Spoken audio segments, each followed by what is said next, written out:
As you can be, having the fun game of guess which rule set we're using today. What kind of stunts can I perform now? But yeah, also let me know if that cheat sheet's got any issues, because it is very crudely copy and pasted. So yeah, it looked fine on my tablet, but that doesn't mean it's good for your guys' screens. So if there's any issues, just let me know and I'll try and resize it.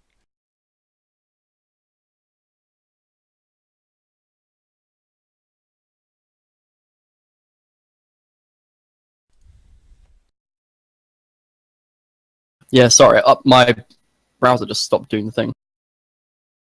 I clicked it to go, and it was like, yeah, we're loading. No, we're not loading anymore. I tabbed into my browser, and then I saw Amazon, and I started browsing Amazon, and I kind of forgot what I was doing, so just logging in now. Oh, Raj.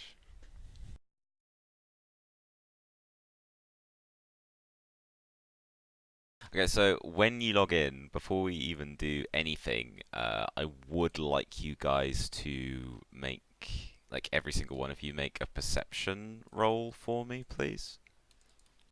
Perception? Perception's my favourite role. Yeah. No particular reason, I would just like you to roll one for me. Might come in handy, like just for science. Perception. There you go. Also focus in tracking. If it's for science, can I get bonuses? Because I'm really good at science, right? Are you though? Yeah, I don't know if what you do can be called science. It's a science, Canny, okay? It's the science of the mind and body. And how It's far about I the can push them. scientific Scientology. Was it perception tracking? Is that No, included? just No, perception. Just flat perception. Okay. Stop trying to add your focus. No. I heard Canny say perception. I was just throwing it out there just in case it helps. No, just Like, oh, you don't see the general giant perception. monstrous creature, but you see its footprints. 15. Okay, interesting. Start the night off strong.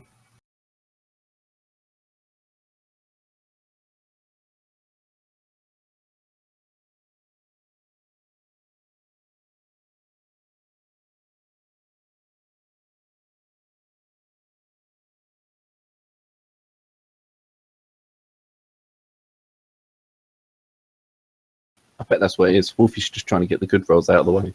Yeah, no, I'm just trying Well, I to didn't roll, tire so your dice out. What's perception? that means on my next one I'll get a good roll, hopefully. It will. Yeah, just normal perception.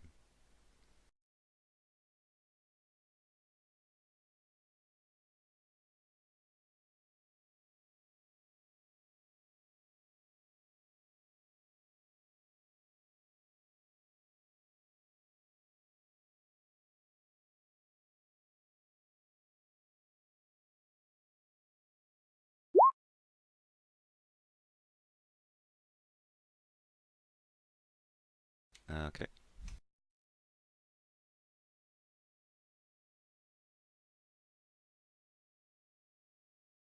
I'm afraid you don't get to stunt off this. Sorry, I'll be 1 second. I just need to take my headphones off. Tickle, you're around? Yeah, but I missed what you were saying because my headset kind of every now and again it just goes quiet. Oh, sure. I was just asking before we even get started, just everyone to make a perception roll for me.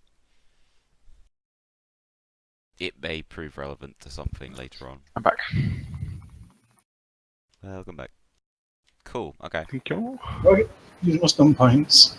I'm afraid you can't stunt off this one. It's just for something, like for my reference. So Twig's just like asleep, apparently. Not observant at Probably all. excited, or distracted, or flirting. Looking into trees. Practicing flirting on Dexys. I'm sure Using Dex is very flirtation susceptible. modules. I can just imagine Dexys just being beep boop. That is interesting. Except Dexys can't talk, but you know. Okay. Sexy grinding noises. Sexy grinding. Oh god. Yeah. On that note, I feel like we should get going. Hopefully, Shaq will be able to join us at some point.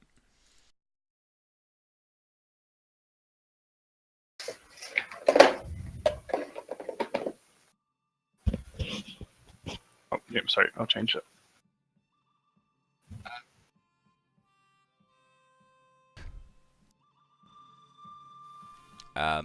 So, while escorting the ATC's new ground expedition into the Shattered Plains, you came across the trail of some Hobgoblin manned wagons which had been attacked, which in turn led you to a group of Saurian blood tracker cultists who were conducting this kind of grisly ritual by sacrificing a lot of Hobgoblins and other native creatures. And the blood trackers themselves were quite easily defeated, and you decided to complete their ritual, which unlocked this Sorok tomb, which contained the bodies of like skeletal Sorok warriors. And there, Blackwolf found a scabbard that was imbued with death magic, but a ghostly vision shows you all that the blade that used to go in that scabbard was taken elsewhere. You also gained this rather unlikely ally in the form of Claude the Bounty Hunter, who you persuaded to give up his life of violence and join the expedition to help the ATC. So now all of you, plus Claude, plus Eagle Eye, are heading back to rejoin the wagons. But on the way you found more wagon tracks, not of your party, which head into the Great Canyon area that's known as the 100 Hoodoos. This was like a very large, wide valley that's filled with hoodoos, which are giant rock pillars. And you decided that your expedition will probably be alright by itself for a little while, and you decided to investigate. So, you guys head down into this area known as the 100 Hoodoos, and it's quite rough terrain. Like, the ground is very rocky and uneven. In some places, these giant rock pillars that come out the ground mean that you've only got very narrow areas to kind of squeeze through. Other times, like, it widens out and it's quite pleasant. But the sun is very, very hot in this part of the plains. So, pretty much wherever you are, it's fairly uncomfortable traveling. And yeah, so you basically start making your way through this area. Is there anything in particular you'd like to do, or do you just want to follow the wagon tracks? How big are these pillars? Some of them are just maybe like sort of 10, 15 foot high, but some of them are also enormous, like they're small mountains in their own right. So they vary hugely. Is there any like local wildlife that we can see, or is it all quite barren? There's not much. It's fairly dry and barren. You at one point come across a buffalo skull that's kind of like dried out in the sand, and there's like a nest of scorpids, kind of like sort of large scorpion creatures that seem to have nested around that skull. You give them a wide berth, and they don't seem particularly bothered by you walking past. But other than that, and maybe the occasional kind of large bird you see hovering kind of like up in the sky, like there doesn't seem to be very much life. Are there any other like obvious tracks apart from the ones we're following? Or? Well, you could make a perception tracking test. Wouldn't that be fun? Fine. I have searching. Can I use that instead? No, because you're looking for tracks. Oh, I meant like a road or something, not like animal tracks. Oh, okay. No, there's no road. This is very rough terrain. There's no sign of like. Search for animal tracks then. Okay.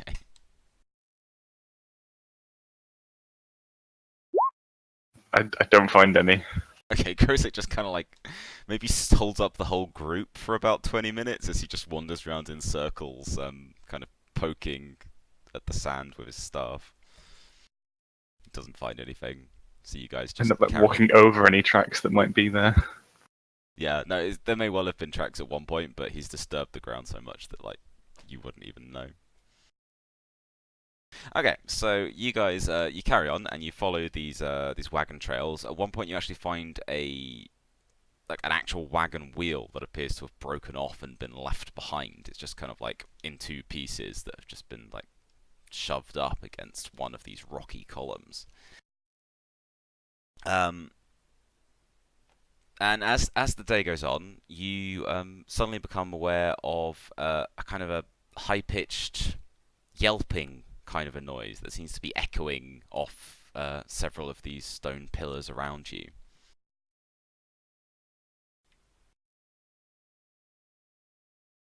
Sounds ominous. So yelping. It's like hyenas. No, this it sounds more like high pitched and girlish. It doesn't sound animal. It sounds like a person Is, in is pain. Twig still with us? Yes. Twig is in fact still with you. I was gonna say, can I scout ahead stealthily Yeah, sure. Do you want to? to look for the yelping? Yeah, sure. Do you want to make a stealth check? I do. Cool, go for it. Well, dexterity stealth, which I believe you are good at.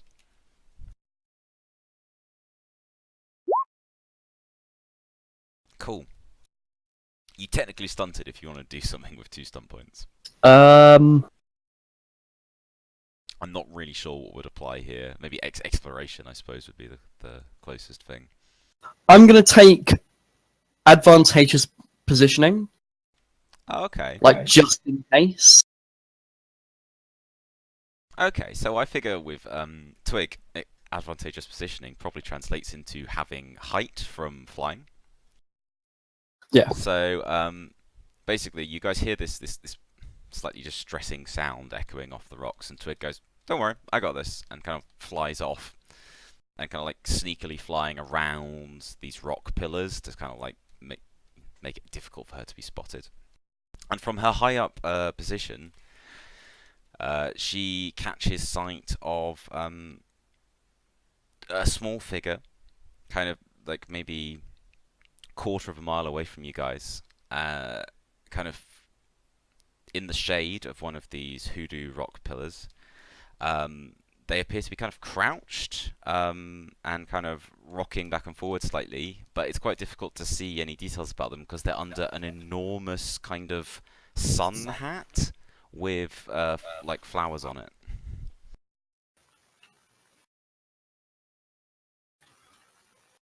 Is there anything Okay. else around? Or is this just Twig that can see this? Twig doesn't see anyone else around. Okay. But yeah, this small person in a giant hat is making sort of like whining, distressed noises. I fly towards them. Okay, so you fly down. I'm assuming are you still being stealthy, or are you just? As I approach, I make myself like obvious so that I don't startle her. Okay, so you flutter down, and as you get closer, you do recognize her, and it's Moxie, the hobgoblin from the wagon expedition, and she looks quite badly hurt. She's kind of sitting on the ground, rocking, kind of nursing what looks like an injured leg, like she's kind of like grabbing at it, and she sees Twig approaching her. Her eyes kind of light up, and she goes, "Oh my God, darling! I'm so happy you found me." I yell back down the canyon to the others to come quick, and then I say to Moxie, "What happened?" Wouldn't you know it? I gone and twisted my ankle. Why are you here alone? Well, that's a long story. But I'm glad you found me. I was worried I was gonna die out here. Like nobody knows I'm here. Can we go to the sound? Yeah. The rest of you guys can catch up now. So maybe it takes you a few minutes, but you follow Twig shouting and you catch up with her. Can I heal her? Yeah, sure. Just do your old healing touch cast. Okay.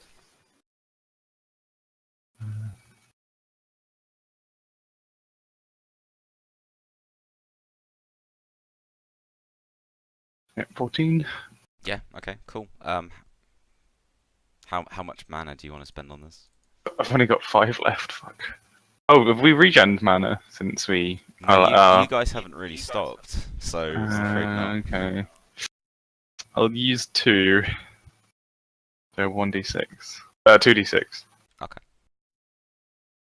Alright, that's Cool. not bad. Okay, so yeah, Krosek kind of, like runs his glowing hands kind of like over her leg and her ankle, and basically just slowly pushes the bone back into place, and then the leg heals up like quite nicely and quickly. And yeah, Moxie thanks you, and she gets up on her feet, and she kind of like does like a little tap dance move, like clickety clickety clack, and she's like, good as new. So yeah, she's suddenly looks a lot better and a lot happier than the kind of unhappy mess that Twig found a few minutes ago.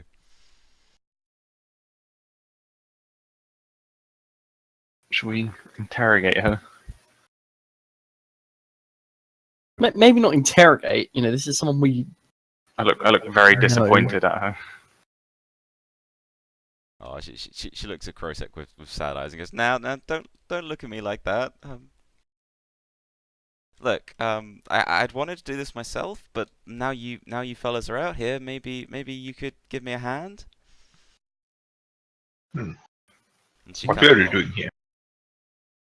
oh, she turns to Fear and she goes, "Well, I hadn't wanted to get into this. I don't think Miss Redhammer would like it, but there's another expedition out here. It's being crewed by hobgoblins. I heard they were gonna do this a little before I left Gil's Ranch to come and find you guys. And when I saw those crashed wagons, I knew that they'd come this way. They this is awkward, but the hobgoblins from Gil's Ranch want to beat Jesse Redhammer and make their own outpost out here in the Shadowed Plains. The reasons are complicated, but that's what they were doing out here, and I figured when I saw those wagon tracks, I had to find them. So I snuck away from the wagons, and I figured I'd follow the tracks, try and find my people. Then I went and tripped over a rock and hurt my ankle. But they're out here somewhere, I'm sure they are. Like, there's probably a whole bunch of hobgoblins somewhere in this godforsaken valley. Why couldn't they join this expedition? Because she kind of looks awkwardly, and she's like, because the hobgoblins need negotiating power with the ATC. There's a few issues between us and the rest of the company. I don't think they'll listen to you. They've been basically bankrupting Gil's Ranch with their fees and their taxes for like the last year, and when Cyrus Gill, our leader, basically threatened to not pay anymore, they got quite uppity. It's a problem, and there's no easy solution to it.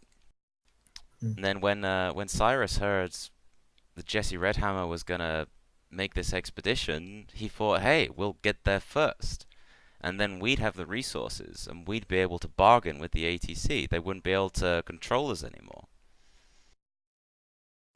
But since I saw those 2 dead hobgoblins in that crashed wagon, I'm worried that something terrible's happened. We avenged those guys, by the way, just so you know. You did? What happened? Freak lightning accident. Yeah. Yeah, Claude, who's been kind of hanging behind you guys, just kind of like looks uneasily at the sky. Tell her, Claude. I like you pushing forward. Okay, you push Claude forward, and he kind of like awkwardly takes his hat off and says, and basically tells the story that you guys had told him. about how his friend Jimmy had like taken on all these cultists, and how he got hit by a freak lightning storm. Indeed, indeed. And Died Moxie- saving his brother. It's not brother, friend. Are they brothers now? Brothers in arms. Yeah, true. Yeah. So Claude tells his tale, and then by the time he's done doing that, he's kind of like crying again, and his little kind of mechanical eye implants are sparking with electricity again. He kind of just sniffles and then shuffles back behind the rest of you. Moxie just kind of looks a bit weirded out and just sort of looks between you guys and kind of maybe picking up that there's something unspoken going on here, so she just nods.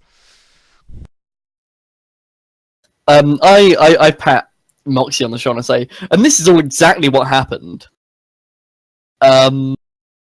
So yeah, they've been avenged. It's all okay. Well, as okay as it can be, given that they died. I feel like hobgoblins are like the magical lepers of this world. They are a bit. Fuck, they're so screwed over by everyone. Let's help the hobgoblins and it's It's because they're small. justice. They're green. Krosek is vaguely green. He Just they were associates made, with them. wasn't it? Yeah. Anyway, so what do you want us to do, Moxie? Like, where are you headed?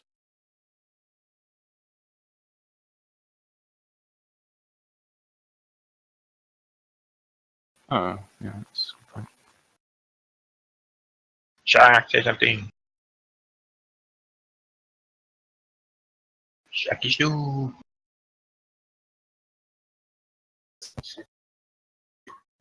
Testing, can you guys hear me? Yep. Yeah. Good, good. Now it's all set up. Hello.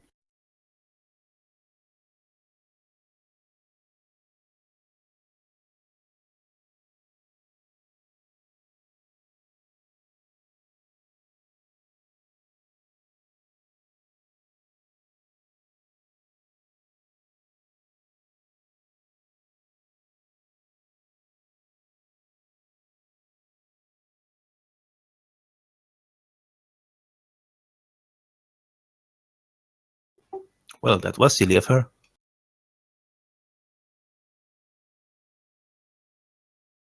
Indeed. Question, Twig. Moxie tells you that she was just following the wagon trail. She didn't know what else to do. Well, what in particular are you looking out for? Just this other expedition? Yeah, she's convinced that because you guys found dead hobgoblins, that this kind of second expedition, like that kind of has the same mission as your one, is out here somewhere. Can I ask her what sort of people they brought? Like, so what sort of people they brought with them, if she knows? She doesn't know the specifics, but she tells you that, you know, like they had a good number of miners at Gil's Ranch, as well as a few kind of like prospectors and alchemists and that sort of thing. So she'd assume that they'd have brought those kind of people with them, and probably some security. But obviously, most of the hobgoblins are pretty well versed in how to defend themselves.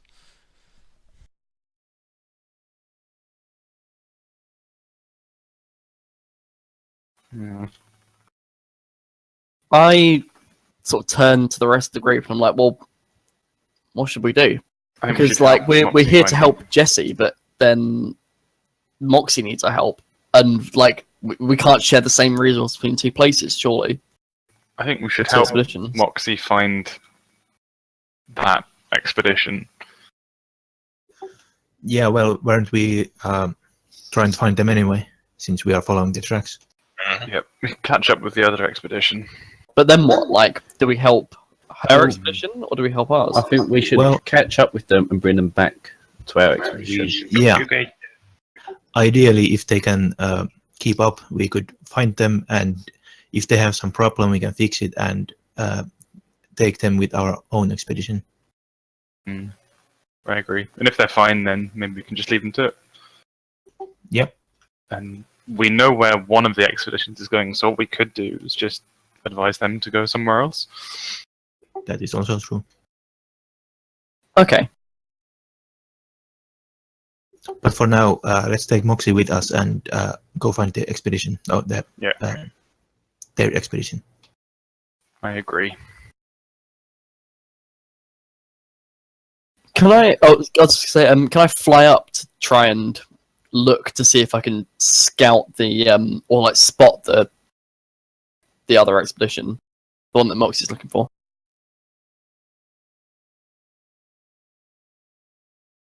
Yeah.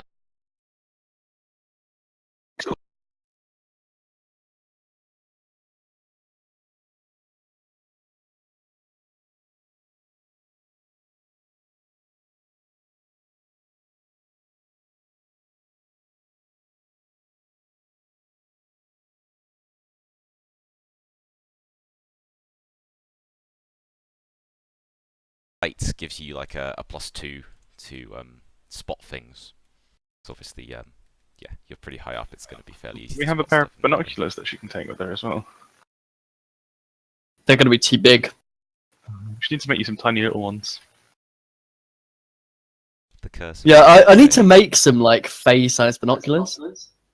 You probably need to make a lot of face-sized tools, really. You can just get some binoculars, chop it in half, then you've got a spyglass. You should just make a shrink ray, so then you can just use it on everything. I'll shrink got- the world. Did you say +2 for the height? Yeah. So you get your perception, seeing, and then the height. Sorry, I need to check. 13. Yeah, 13 will do it. Okay, so yeah, what Twig sees, she's like very, very high up, where the wind starts to get stronger up here, and she's kind of getting twirled around quite a bit. But then she does spot like a thin trail of smoke, like from a campfire, and she thinks she catches sight of what looks like kind of the white fabric of a wagon, and it's maybe 4 or 5 miles away from where you guys currently are. Pretty much directly west of where you are, which is the same direction the wagon trails were going. Okay, so I fly back down and let everyone know what direction we need to go. Should we just keep following the wagon tracks then? Yep. I feel like that's a safe bet. Okay, yeah. So you guys follow the tracks, and they do kind of wind around a lot of the rough terrain, but they're heading roughly west, which is where Twigs direct you to go. And after about an hour, let's load up a map. And again, because you guys are always coming in from the east-hand side heading west, I'm going to ask you to scroll all the way across the right hand of this map as you come in, and I'll load your tokens then.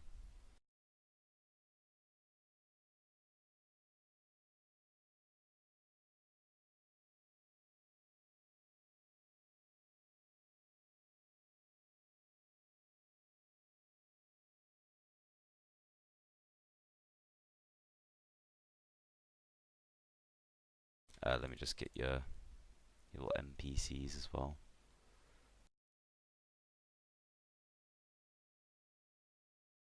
Claude! You got Claude and Eagle Eye and Moxie. You guys have like a little band of followers. A menagerie. A menagerie of NPC.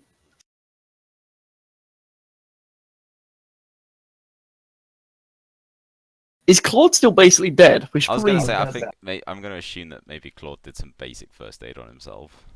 first aid / repair mechanics. Can you do your? Can you heal him, man? Can Twig heal him? Yeah, I just wondered that actually as I said that. Like, can I heal cyborgs? You could try.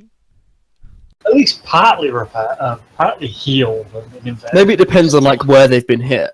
If they've been hitting their fleshy bits, that doesn't help. But I can heal their mechanical bits. Fleshy bits. Heal the hard bits, not the soft bits.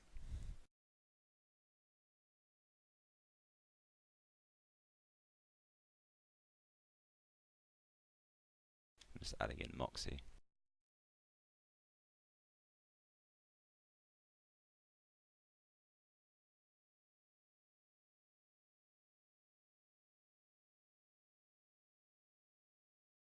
Yeah, did you want to have a go at that before you did you want to have a go at repairing Claude before you guys get to this point? Yeah, I want to see like if I can repair him a bit. Okay, do you want to have a go with your mechanical flaw, I guess it is, isn't it? Yeah. Um, I've only done this once. I actually don't remember how it works. What, your mechanical law? My your repair? my repair action. It works the same as a heal action, but I've never done heal action, so I don't know how that works. Ah, okay, right. So basically, hang on.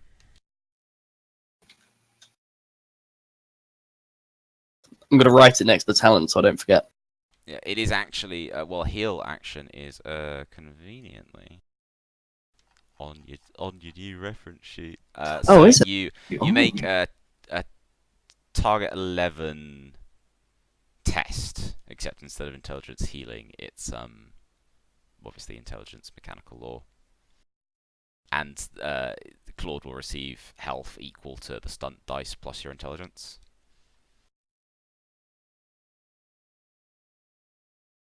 But you won't be able to, like, you can heal him once, repair him once, and then you kind of have to leave it for a while. But yeah, because presumably I can only fix certain things. Yeah, like if you can only if you fix something once and you can't fix something, presumably you couldn't then work out how to fix the other thing.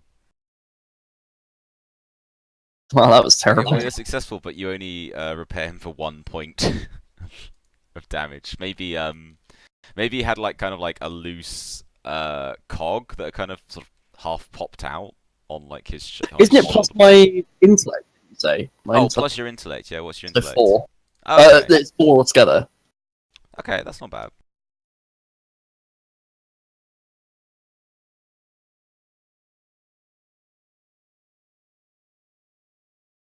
Okay, so actually, yeah, you managed to repair a couple of loose like mechanical implants, and his right sort of lens in his eye, or the lens in his right eye was sort of like a bit wonky and was malfunctioning, and you kind of like just try to fix it for a while, and then eventually you just get your wrench and you just smack his goggles on the side, and like it just falls into place and he can see properly again, which he's very grateful for. Yeah. I mean, he's still a little bit taken with Twig because she seduced him so successfully when you first met. So he's kind of like yeah, bashfully thanks you and sort of like looks at the floor with his like cheeks quite red. I kiss him on the cheek. Oh, he just kind of like giggles a little and says, "Thank you, ma'am." Yeah, okay. So you fixed up Claude on the way, but yeah, essentially you have arrived at the what appears to be the camp of the hobgoblins and their wagons, and the first thing you notice as you approach is that the area seems quite well defended. You'll notice there are a number of kind of natural barricades and kind of rather suspicious holes dug in the ground that are barring your way into this part of the valley. And the whole area looks fairly well fortified with like improvised defenses. So like these barricades, for example, are like just chopped down bits of dry wood with spikes, sort of like hammered and nailed onto them. But they look quite nasty, and you wouldn't want to, you know, try jumping a horse over them. You'd have to work your way around quite carefully. But you can see kind of like you can see wagons, you can see a number of hobgoblins kind of gathered around campfires, and there seems to be an awful lot of activity going on just ahead of you. but none of them seem to have noticed you guys yet. Should we get Moxie to call out to them because they'll recognise her? Well, they'll probably recognise us as well, won't they? I don't recognise any of these varmints. Yeah, we went to their farm, didn't we? Their town. I remember Like- Gunmaker Faust, actually. Yeah, and Cyrus Gill. Oh, I can't see him. He's on the left. Oh, yeah. I'm just gonna walk into the place. Yeah, should we just, like, walk Hello. in, carefully avoiding the circles in the floor? Suspicious circles. Okay, so you guys maybe start to approach. I'm going to take some liberties and just move you guys forward a bit. And as you get near to this barricade, these two hobgoblins over by the campfire here, they suddenly notice you. And you hear one of them yell, "Oh, quick, grab your guns!" And these guys come kind of like rushing up towards you, carrying pig iron rifles, like kind of like basic musket type rifles. And this rather flashy looking hobgoblin, kind of like in a big cowboy hat and with like a gold tooth, points a gun directly at Claude. And says, "Hold it right there, fellas. Not another step." I sort of flutter forward and say, "Chill your boots. We're with Moxie. There's no need to be all trigger happy." God. Gonna stand behind Moxie. Just slowly push her forward. Okay, so you sort of shove Moxie forward a little bit. She sort of stumbles forward and she goes, "Gosh darn it, Trigger! Can't you see friends when they come knocking at your door? Put that thing down." And this guy Trigger, he kind of like comes forward a little bit and goes, "Moxie, is that really you?" He says, "Of course it's me, you darn idiot." And they do put their guns down, but they do still look kind of like they exchange glances and goes, "Well, it's great to see you, Moxie, but what are you doing with these ADC folk?" And she goes, They help me out when I need it, so don't start being all difficult. Are you gonna let us in here or not?"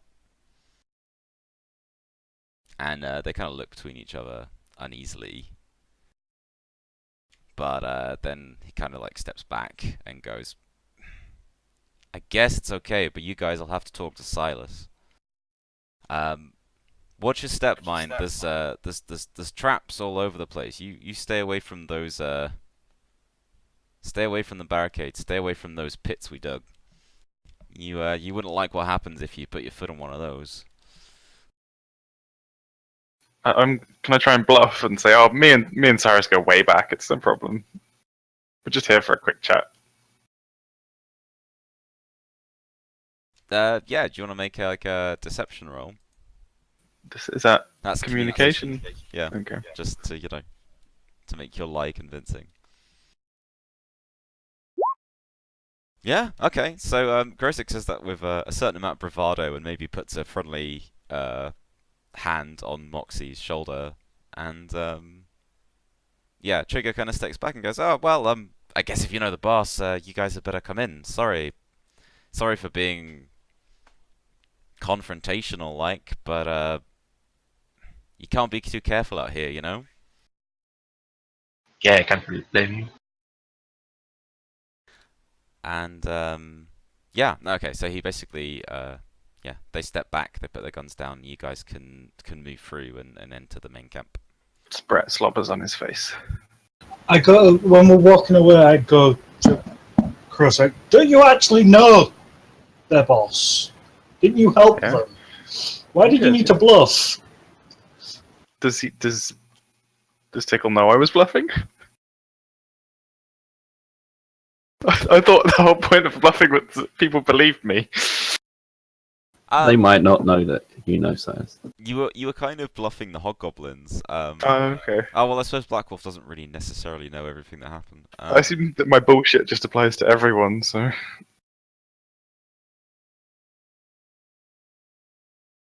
I It doesn't really matter, though. yeah, Well, I'm this very was curious just- about it. Maybe This Black was just Wolf a general knows correctly. conversation thing of when we're walking away. Because Black Wolf will have known that you helped them because you told White Wolf, and White Wolf will have told Black Wolf. Was Gil's Ranch where we had the pucks? Yes. Yeah. That was that's like the hobgoblin town. Brings back good memories. Because it's where we Which sent is awkward everyone. because half of you weren't there, but we tried to think about that. Twig sort of runs/flies up to Gil and it's like, hey Gil, look, it's us. Okay, so you come rushing over to this campfire where Cyrus Gill, the leader of the hobgoblins, is sitting around the fire with a few other people, and yeah, he's this kind of rather haggard, tired-looking hobgoblin with this kind of like big, unkempt ginger beard and like a receding hairline, and he just sort of looks up with complete and total surprise at like Twig and Krosek sort of like approaching him, and then with the rest of you guys kind of following on behind, and he goes, well, bless my socks, I never expected to see you folks here. Come, sit down. Tell me what on the world you're doing here. I've never been so glad to see a friendly face. Well, we saved Moxie, and then Saved her she again. said they were looking for you, and now we're here. And Twig shrugs, and Dexys also shrugs. Okay, like Dexys like raises up some of his robotic legs and just kind of does a like comedy shrug. You waggle a bit. Gil is very welcoming. He just says, "Oh yeah, no, all come in, come round, like have some food, have some of Granny's famous stew." But yeah, he's like, "So, tell me, like, what are you folks doing here? I mean, surely the ranch isn't that worried. Did they send you to rescue us?" Are you in need of rescuing? He kind of takes his hat off, puts it down on the ground, and he says, "Truth be told, my friend, we're in pretty poor shape. We've had quite a few problems, more or less since this expedition began. We lost 2 of our wagons and 7 of our best people when I don't even know how to describe it. Some crazy Saurians attacked us just as we reached Cloud Mesa, and some I don't know, I guess mercenaries of theirs. We took some heavy losses. It was all we could do to just get the wagons past them, and not knowing what else to do and fearing another attack, I brought the wagons here into the 100 Hoodoos. But then that was a mistake. Would you know it, there's natives all over this parts. Trolls, big stinking trolls all over the place. They've attacked us twice now, each time at night. Hey, Blue. I was gonna say, Blue? We know the trolls. The trolls are fine. Let us Well, talk to the then, trolls. They're It's not okay. that fine, are they, Charlie? It took us ages to even become remotely friendly with them. Except for Blue, who just loved me immediately. Yeah, he was nice. Are they the same trolls though? They did Because say it was they in were there was a different area. true. Yeah, Yeah, but they were also moving to a different area. That could. They said they were moving to away from Prosperity, that area, so we could run into that clan. Well, we'll have to find out, won't we? Can I rest, by the way, Wolfie? Just take a short rest at the fire. Yeah, you need to rest for at least an hour to get some magic points back. Yeah, I'm just gonna chill with Granny. Okay, you just chill. Granny is this sort of like rather scary looking hobgoblin in a nice big purple bonnet, and she's just stirring this cauldron of stew that she's cooking. And she just kind of like nods at Krosek as he sits down beside her and doesn't say anything. Yeah, I'll nod back. I shout, don't add anything into the stew, Krosek. That's a good point. Oh no. Hmm.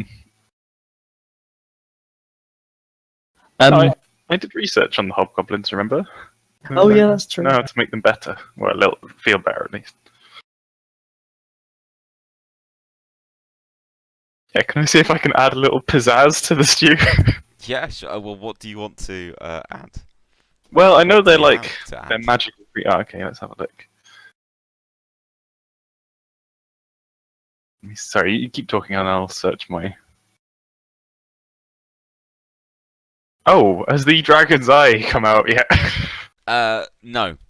Okay. You still have a dragon eye in your That's cool. stomach, and it's making you not feel that great, to be honest. Like your stomach's been kind of like making weird noises for the last several hours. I'll sprinkle a few dashes of weird tonic in there. Not a lot, just a tiny little bit. Into the stew. Yeah. Okay. When you do that, you just like pour a few little drops into the stew, and then Granny just kind of like lashes out with her hand, grabs like this big wooden spoon, and slaps Krosik's hand away with it. And the stew's really hot, so it hurts when she does it. Does he take any damage? He takes 1 damage God damn it. from soup burns. Can I try and convince Granny of my culinary skill? Okay, so there's this guy also at the fire. He's kind of a rather odd-looking hobgoblin. He looks much more pig-like than the rest of them. And Gil introduces him as Snouts. And this guy kind of looks at Krosek and goes, "Oh, you best not anger Granny." Just last man who messed with her recipes lost a hand.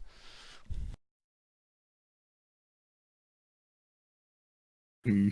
And Granny just kind of like chuckles to herself and carries on stirring the stew. Okay, I'm not going to interfere anymore. Shouldn't you say basically tell Granny to taste it, and then she'll be able to tell that it's good? Because she'll be able to taste the magic that's in it. So I'm just moving these hobgoblins back into the main part of the camp.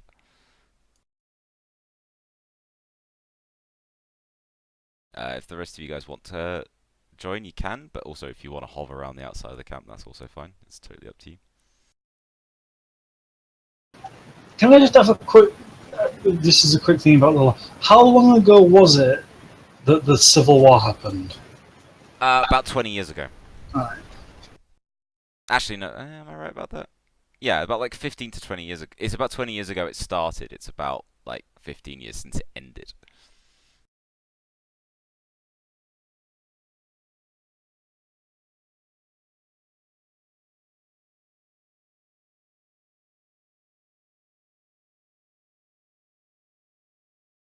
Can I go and have a search of that dragon over there? You can, but I thought you were chilling. Oh shit. No, I'm not chilling anymore. I'm scared of Granny, so I want to leave. Okay, so maybe Granny kicked your ass.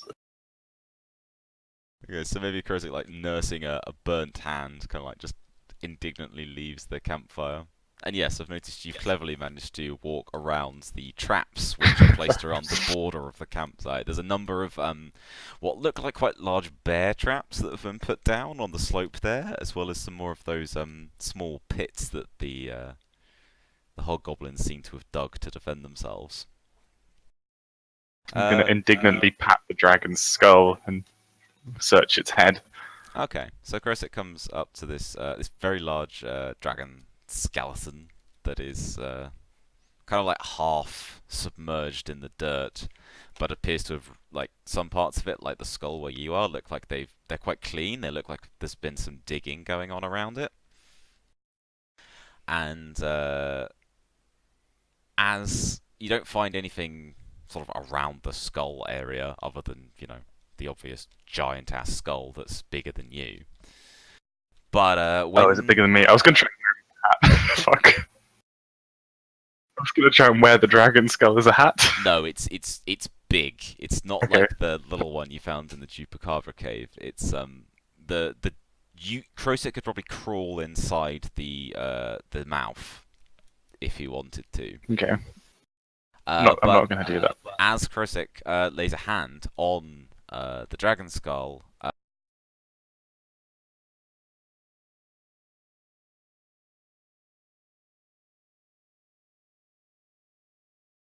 Can I do a arcane law check to see what's going on? See Yeah, if I can sure. understand. Thank you. Okay, Yeah. please, can I pass this roll? Oh, by the way, if that eye is bothering you inside your stomach, I can cut it out of you, and you can heal yourself. That doesn't sound dangerous. I don't like the sound of that. It's like a fucking C-section. Also, how familiar are you with Saurian anatomy?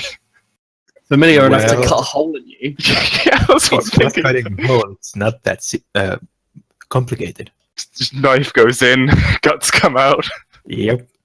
We'll see if I can do this the natural way. I rolled a 16, we'll see, I think. oh sorry, and you stunted. Yeah. Although I guess investigation stunt if you want to use one. Yeah. I will use one. Also, you have to tell me extra stuff because I've got law novice. Oh, I hate that thing. Okay. Hold on, let me just find my. Is it investigation? Did you say? Is Yeah, it's right at the bottom of the reference sheet. that the new one that you made? Yeah. Hmm.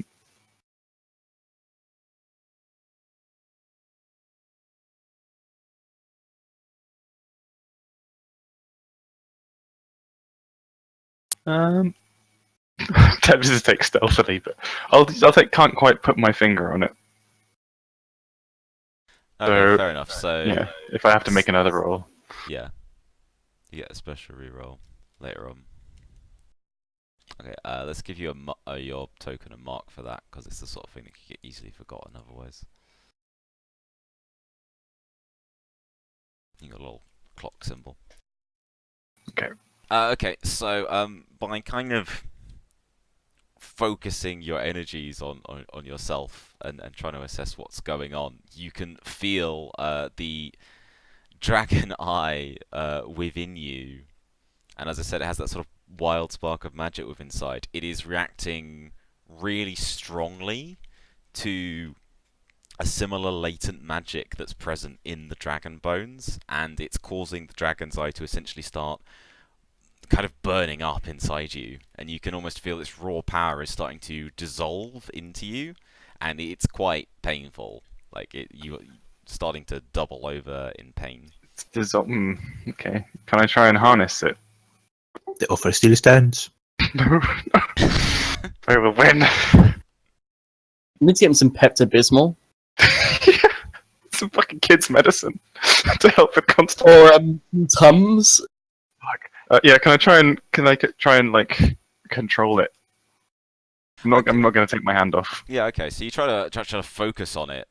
Like yeah, we're still with your hand on the dragon skull, and as you do that, you do start to feel like you can almost get control over this sort of this indigestion from hell that you're experiencing, and start to control that flow of magic. But as you do, something else slams into you that you feel, and you realize that kind of almost unspoken tether that's been between you and the Clicknid Hive Queen suddenly flares into existence as if you've just been punched with a load of energy.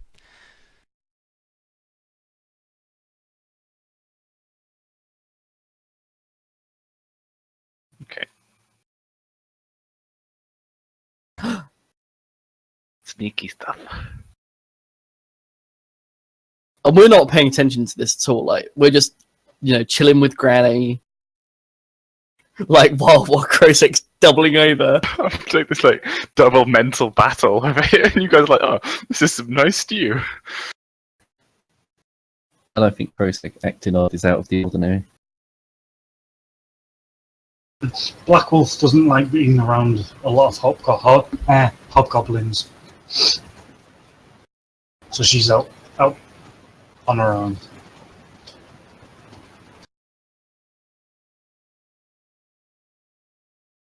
So yeah, there's that. So maybe while Krosik's thinking about that, yeah, so you guys are having a nice little powwow with Cyrus Gill and Granny and the other hobgoblins. So Gill's kind of pressing you guys, like, so what are you doing out here? I mean, I never want to turn down a bit of good fortune, but like, I can't believe this is a coincidence. And he kind of maybe Twig. looks past you guys to Moxie, who's kind of shuffling her feet rather awkwardly at the back of this group. Twig sort of like casts a look around the rest of the group and explains that we're actually with the Red Hammer Guild and we just happened to bump into Moxie on the way here. Okay, so that would... it's sort of true, but you are essentially trying... Am I right in thinking you're trying to deceive him about Moxie's involvement? Yeah. Okay, do you want to make a communication deception roll for me then?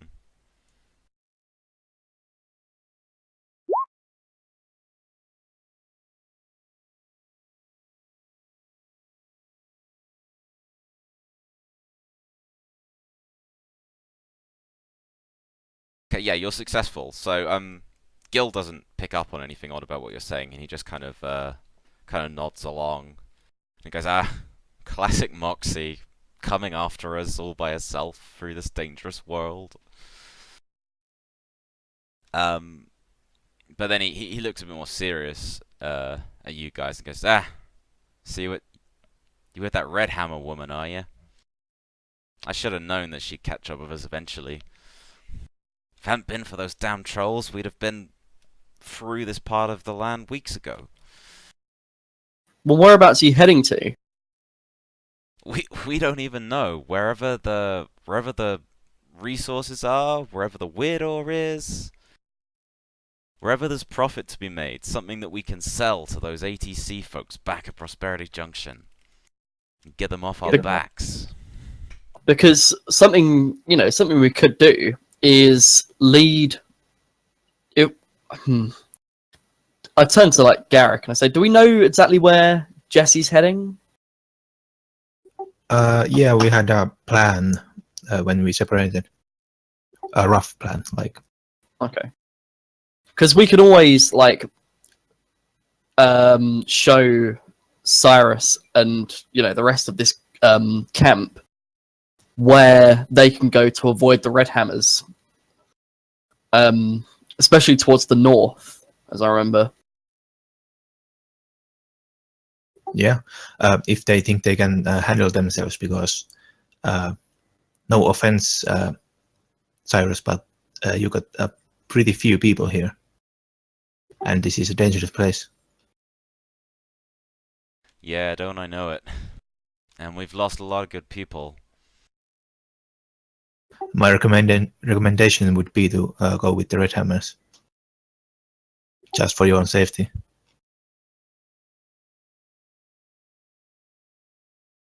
He kind of looks into the fire and he goes, "Well, I get what you're saying, friend, but I'm not sure if I can do that. Us hobgoblins have been treated pretty poorly by the ATC of late. I feel like I'd rather try and get my people out of this mess on our own. Hobgoblins have survived worse than this without having to make deals that they don't want to make." Fair enough. Okay, so Dart and Black Wolf, you guys make good perception rolls earlier.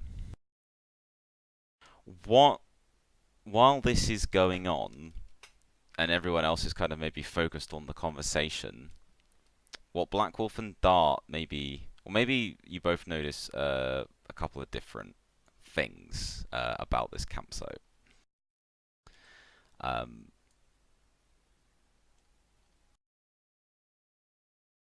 Basically, Dart, you know, obviously gladiator, has a lot of combat experience, and just sort of naturally tends to look around at his surroundings, and he maybe notices that there's kind of like just a few like little small stones and pebbles that are kind of like dropping down the side of this rock pillar down here, if you can see where I'm pinging. Yeah. And Black Wolf, who's kind of you know, staying back from the rest of the group, she maybe has a better vantage point than the rest of you guys. She can see kind of off in the distance. Tell you what, let me draw a line. So if you follow this kind of line over to this rock pillar over here, Black Wolf notices that there's some sort of dark shapes, kind of like just about visible on the top of that rock pillar, which is about maybe 30 foot high. And you can see some dark shapes that are just kind of moving around at the top.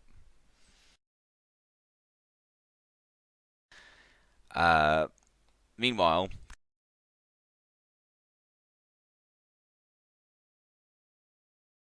has decided to embrace the kind of the raw power of this dragon's eye magic that is sort of dissolving in his stomach. And basically what begins to happen as he feels that power flooding into him is a sort of a red swirling mist starts to appear around him and surrounding him, and the skull of the dragon stings, like the air is almost like on fire. It's like hot cinders blowing around him. But he can feel that sort of innate power of the dragon's eye like flowing into his body now that he's sort of touched this other ancient dragon and it's sort of activated it. So basically, yes, there's a swirling red mist, and he begins to feel powerful, but he also starts to feel pain. And he knows that if he stays kind of like doing what he's doing much longer, it's probably gonna hurt. But at the same time, the kind of the raw power that's flowing into him is quite intoxicating. So that's what Krosek feels at the same moment as Dart and Black Wolf are noticing these things about the various rock pillars. What would people like to do? Have we noticed this happening with Krosek?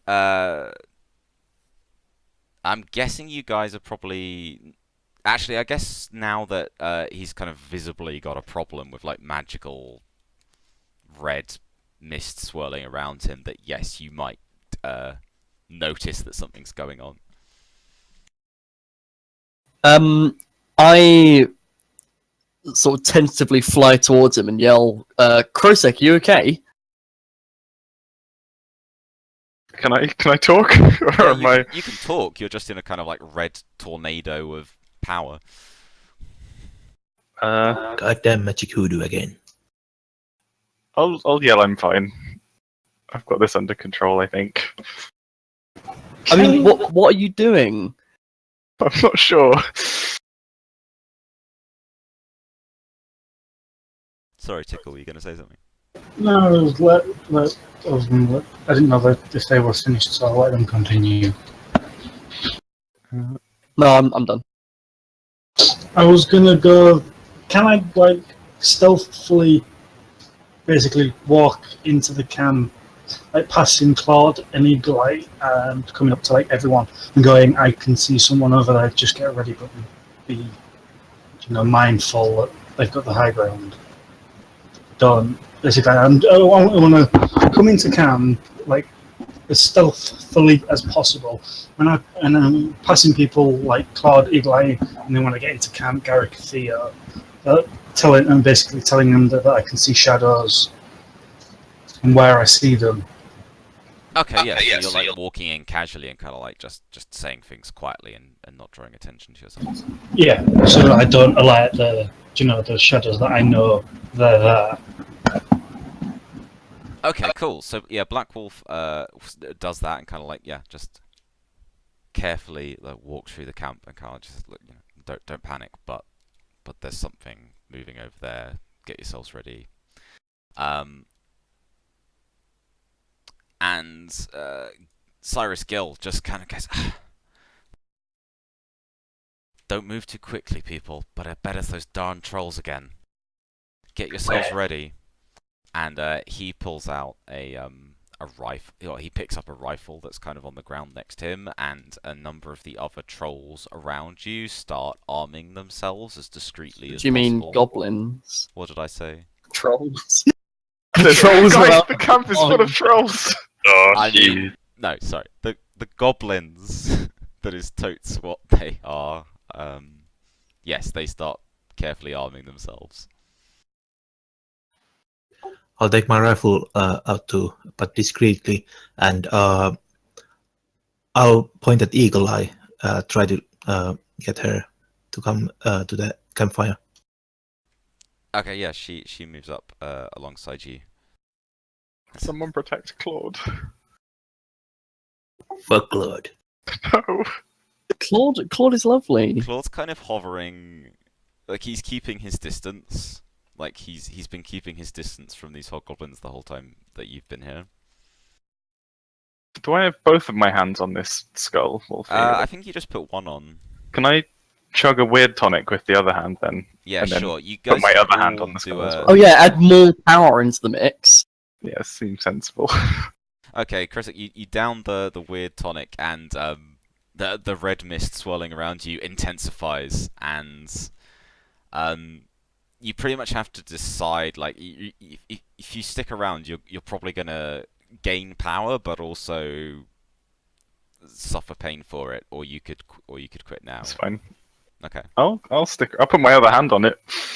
Okay, fair enough. Cool. Right, at that moment, you guys hear like a great cry, like a kind of warbling, roaring sound that echoes off, kind of off all the rock pillars in the valley around you, and it's answered by similar cries that also kind of bounce all around, and it feels like, although you can't see them, there's some sort of loud creatures that are like making this call between each other, and it's all around. Can I? So we hear that. Yeah.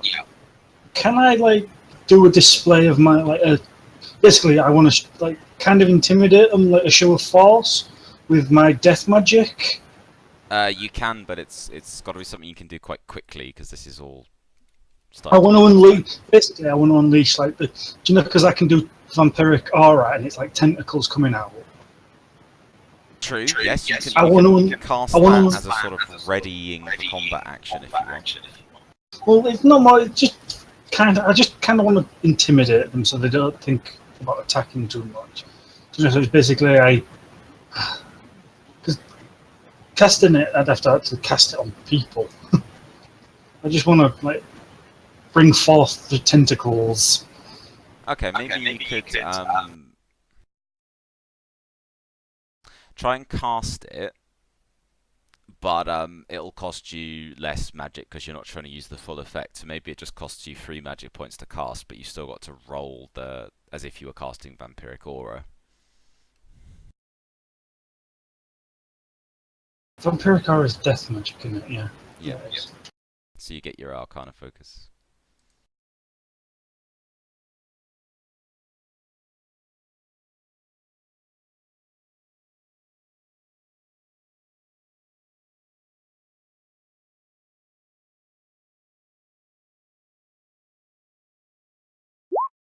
I roll. It hits.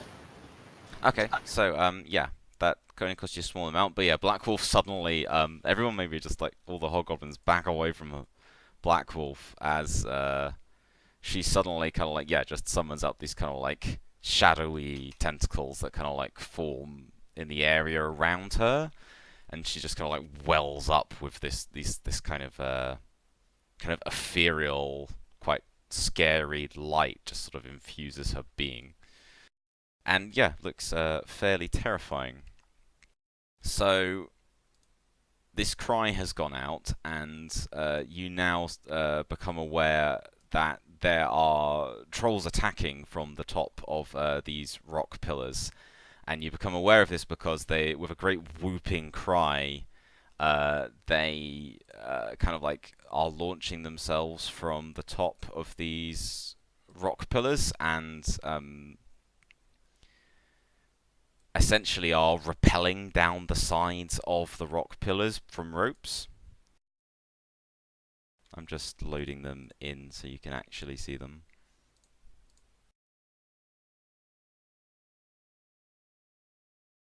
No!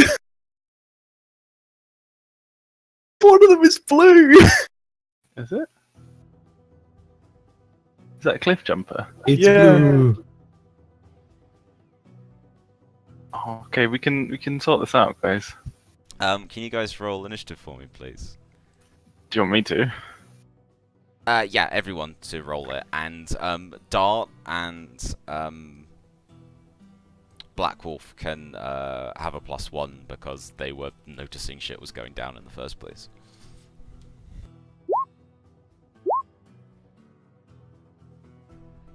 I told you we got the same rule. That's because we're the cool people. I'm gonna put Twig first because Crotus Sure. is kind of occupied. I don't mind going last, to be honest. Oh, hang on, I need to just sort out the turn order as always. Wow, people are not particularly quick reacting, other than Dart and Black Wolf, It's which I Granny guess is Stew. kind of appropriate.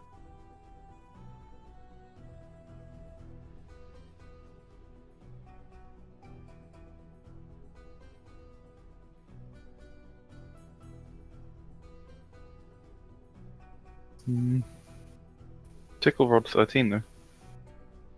Oh, sorry, I was looking You're looking at a at different one. yeah, looking at the one above mine. I was going to say I've rolled really shit.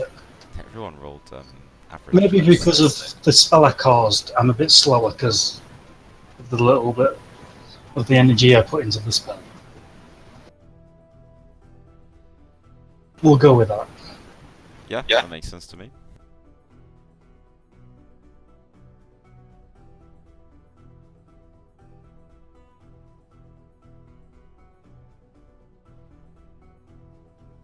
Okay, so just to do it rolling myself.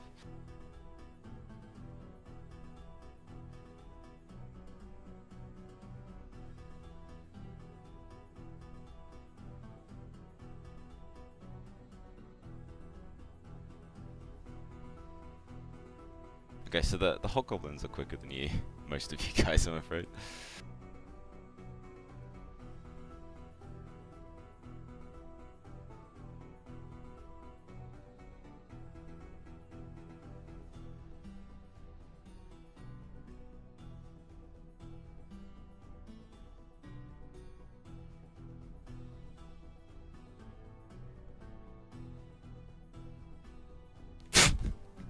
Cliff jump is terrible. Like, gives us a chance to stop him. Stop the madness. But the rest of the trolls are fairly speedy.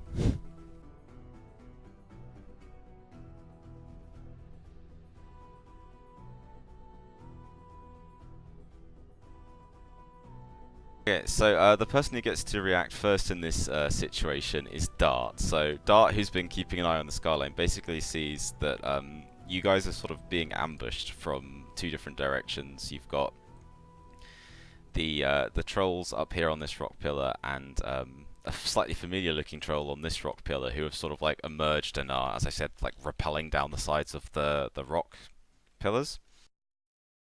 There is also over here, sort of far off, kind of above where Krosik and Twig are, there's this other rock pillar where there are trolls descending the pillars, and also there appear to be trolls who are a troll who's kind of launching himself on a sort of primitive-looking hang glider.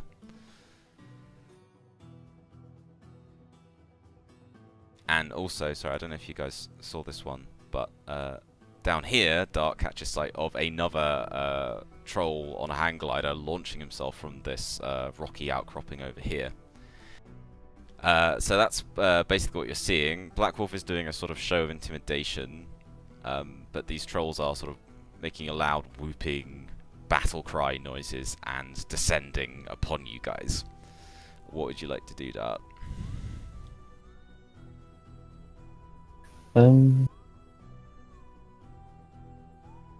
Still like just out of reach. So annoying.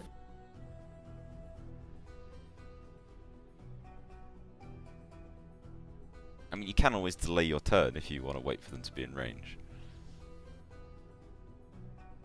No, it's okay. I'm gonna run up to here Okay. and just yell at them. What do you want to yell? Nothing in particular, just like a kind of roar. A raging, challenging Yeah, roar like a type battle thing. cry almost. Okay, fair enough. That seems appropriate. Okay, then it is the turn of the attacking trolls.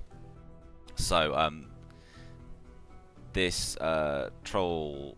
Hang on, I've got that thing. There we go.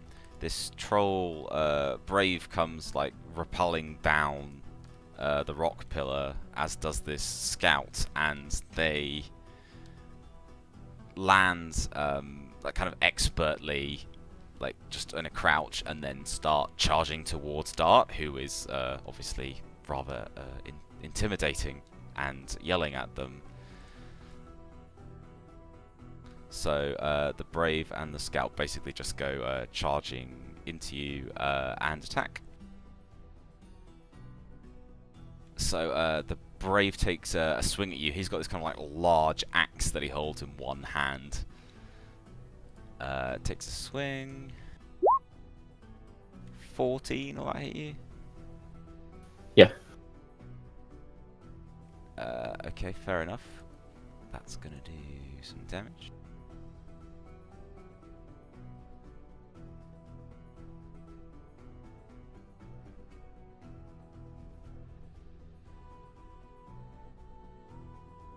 It's 10 damage, but minus your armor.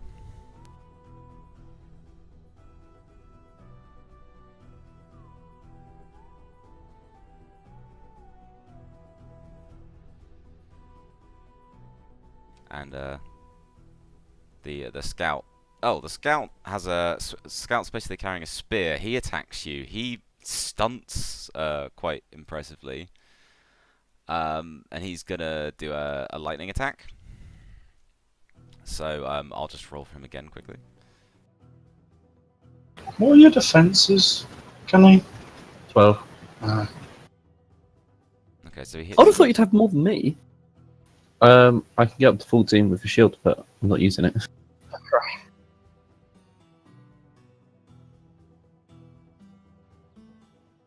feel like we were quite unprepared for this. Well, you got a chance to get your weapons out, and Black Wolf got to do some intimidation shit. That's true. Also, while you guys couldn't understand it, I feel, just for my own amusement, I need to point out that essentially what triggered their attack was that you were messing with the dragon. So it's Well, Raj's well fault as usual. Zero regrets. Classic Raj. Okay, so Dart, you take 12 and then 11 damage from the scout, who's just like really having a go at you with his What spear. the fuck? So but you minus your armor from both of those, so it's 12 minus 4 and 11 minus 4. So yeah, you're taking 8 and 7, so you take 15 damage overall. You've already done it. Amazing. In terms of the other trolls, if I can sort of direct your guys' attention over here, there are another troll scout and a troll brave who come rappelling down this rock pillar, and then they basically start running around this barricade.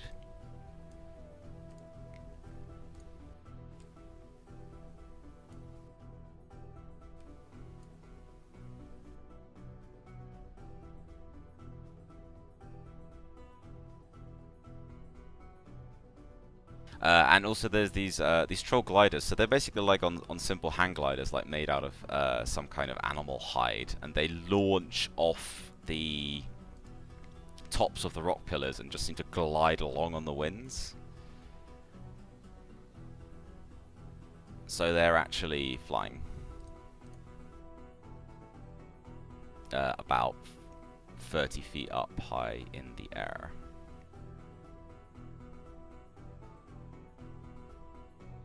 Just do the other one quickly.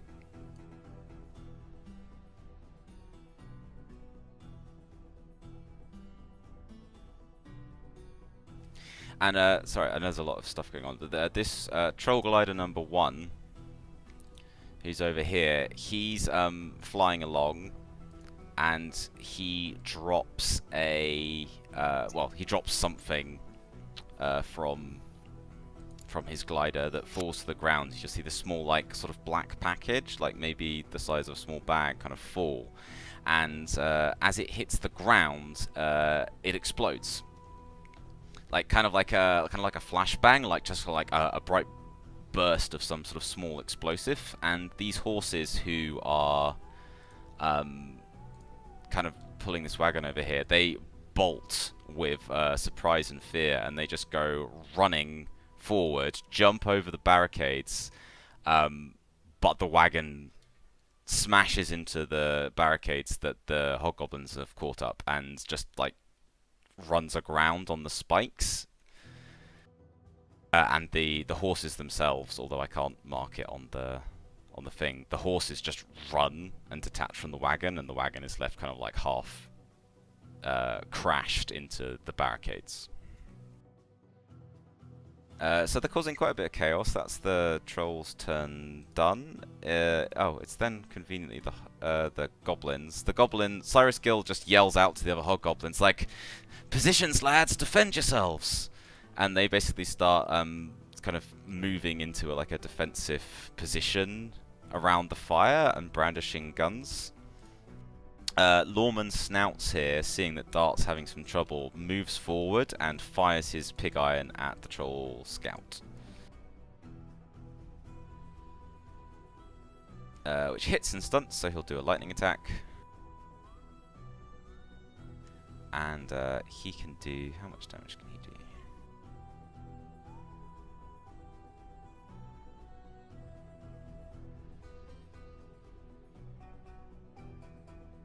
Okay, so he's put a couple of good shots into that guy. Unfortunately, the trolls do have quite tough hide, so that doesn't... it seems to push the scout back a little, and he's a little surprised at the shots, but he doesn't seem overly injured.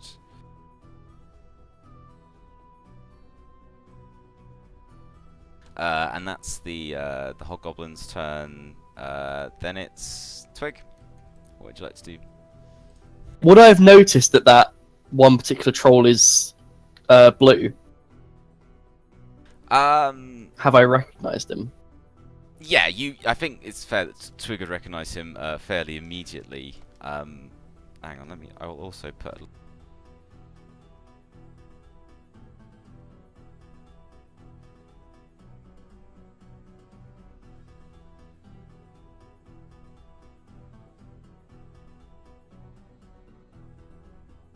Don't make us kill Blue. I'm blue, I'm blue, Sorry, one sec.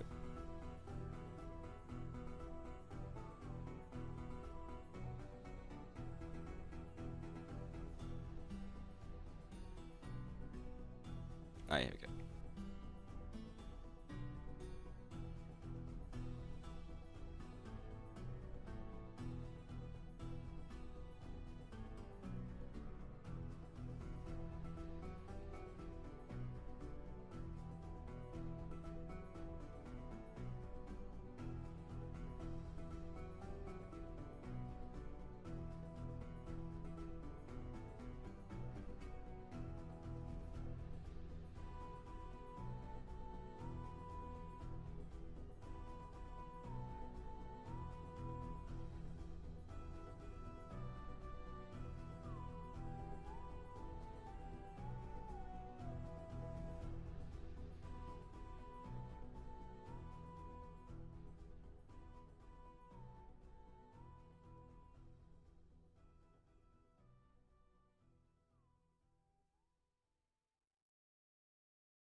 Okay, so I'm just going to use like my major to run, like in inverted commas, but actually flying to blue to say, stop, it's us. Like, don't attack. Okay, so Cliffjumper's kind of like on the top of this this rock pillar, and he's just like he's got a rope that's kind of like anchored into the top of the pillar, and he's just about to jump when Twig just comes like flying towards him full pelt, and he just kind of like stops as his feet were just about to launch off, and he just turns and looks really confused at you and goes, "Twig?" Yes, it's us. But now I'm aware that I don't have the orb we were using to talk to the trolls. So I sort of like just swing my arms in a big like X to say like stop. Like we need to talk. I make sort of like talking motions. Call off your guys. And then he says in broken but understandable English, it goes, "You should not be here, Twig." But these are our friends. Your friends? These are troll enemies. Why? How are you enemies? What did they do? Yeah, he just sort of like reaches out this one kind of, he reaches out his arm and then points with his one giant blue finger, which is probably almost as big as all of Twig is, and he points down towards the dragon skeleton and he says,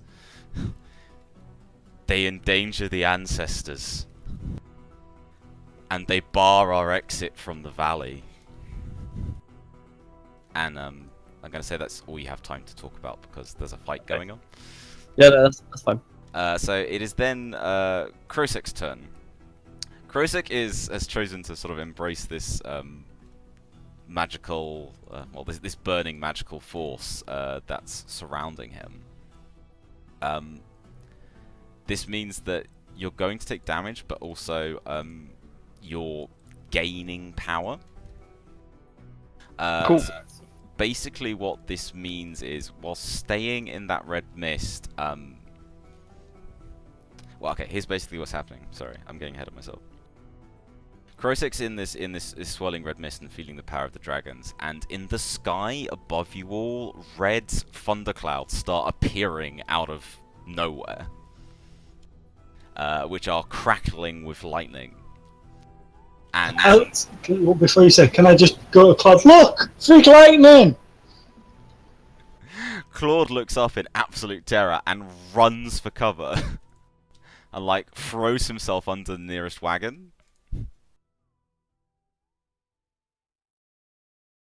I'm sure he's grateful for the warning. But basically, Krosik feels like the power of like raw storms is channeling through him, and he realizes that he can control these storm clouds that are starting to appear in the sky. Basically, what's going on in terms of game terms is you can stay doing what you're doing, touching this dragon and getting powered up. While you're there, you can cast Lightning Bolt, but from the sky. So it's essentially like you can cast lightning bolts that have infinite range and don't need line of sight because they're shooting down from the sky, and it won't cost you mana. So you can shoot lightning down from the sky, however you do have to stay where you are doing what you're doing and you'll take damage. Oh my god, okay. Does that make sense? Yeah, totally. So these storm clouds that you summoned are essentially just getting larger and larger and blotting out the sun.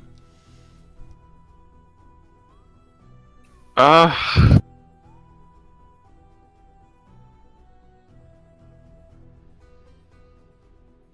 don't really know if I want to attack anyone.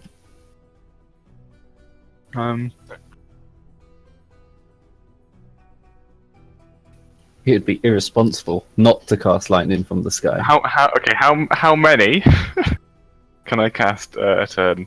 Is it just the one, or? Okay, and what happens if I don't cast any and I just keep absorbing power?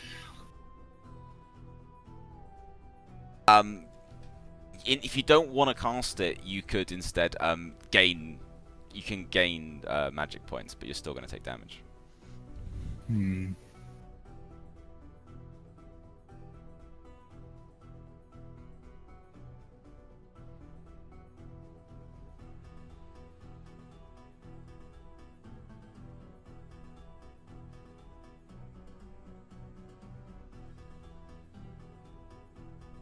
Yeah, sorry, I saw that, so I'm just deciding what I want to do. I don't want to attack the.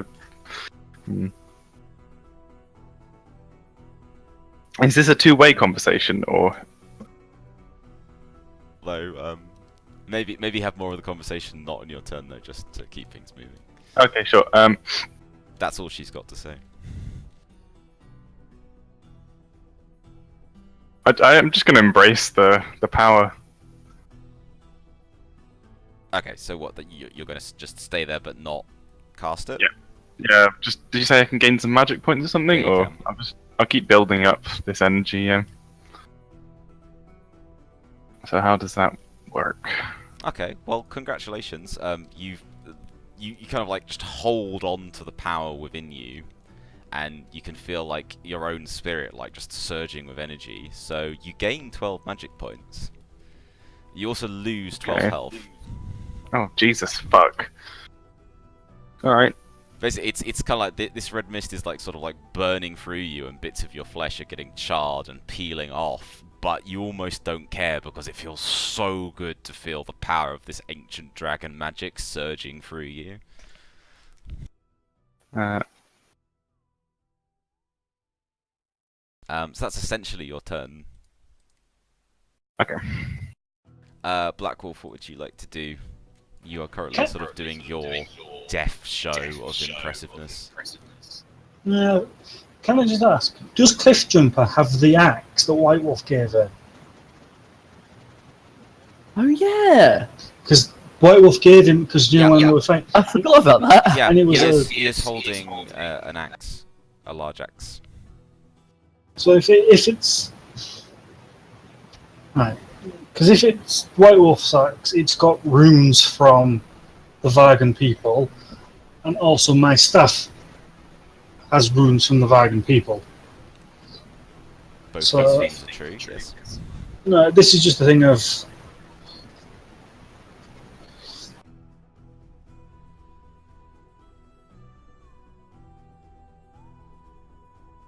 I know what I'm going to do. That was just for me for later when we actually get talking to Cliffjumper. Okay. What would you like to do now then? I'm going to cast Unholy Ground. Ooh, okay.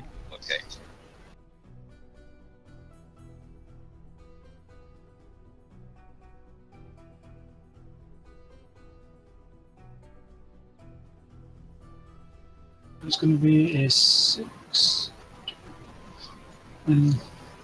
yard by 6 yard area. So if I do it, cast it.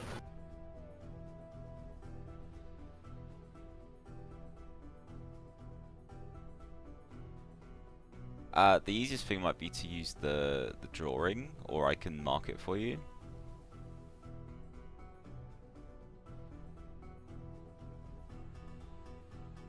So whereabouts are you wanting? So yeah, 6 yards by 6 yards. Which area do you want it in, roughly? So it would be like 6, so far, like there, like that. Because in that, is it a circle or is it? It's actually a square, I believe. I think I just said it was a square because it's easiest. Nominate a 6 by 6. Yeah, 6 by 6 yard area, so it's essentially a square, given we're using a squared map. There. Okay, hang on, one sec. Oh yeah, I fucked that. Yeah, I fucked that up. That's cool. I'm just gonna remark it. So was it that? Hang on. Basically covering the two guys in dark. That's not. Yeah. No, that's That 1 is- 2. I do like this drawing system. One second.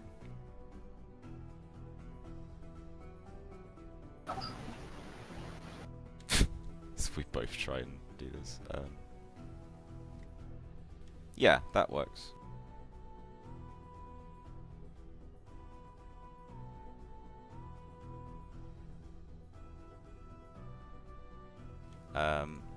Okay. You need to roll to cast. I don't. It fails. Ah, fair enough. And my minor action.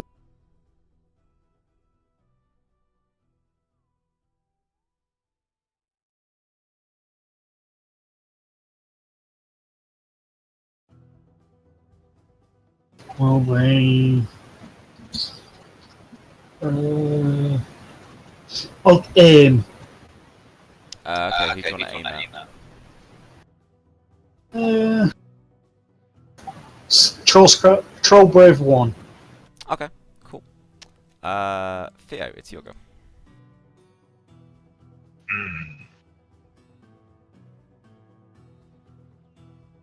Well,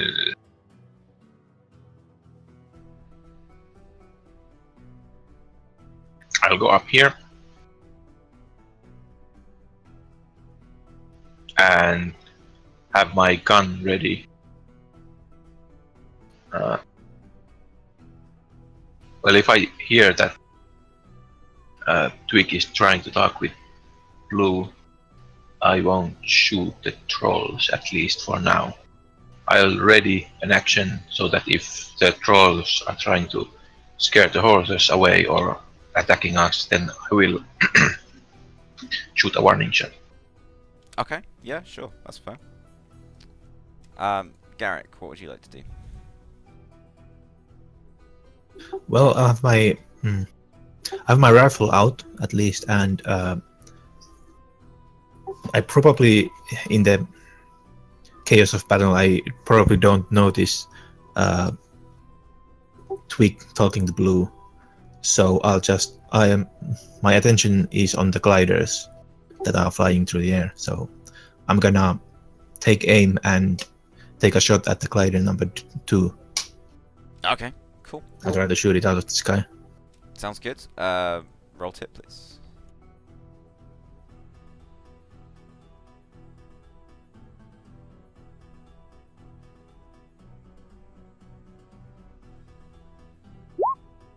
Bloody hell. Yeah, you hit and you get 5 stump points.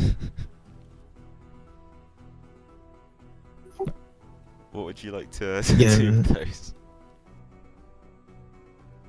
How much was lightning attack? I don't have the cheat sheets. Oh, lightning attacks is free. Okay, and deadly blow? Sure, okay, so you'll get an extra d6 for this one, and then you get to make another one. Yep. Okay, I mean... That sounds great for you, not so great for the troll. Do I have a higher dexterity than him? One sec. Yeah, you do, by quite a large margin. Trolls are not particularly dexterous creatures. Yeah, so ooh. Damn. And the other attack, do I get the aim bonus for that, or not? Yeah, because it's considered essentially part of the same attack.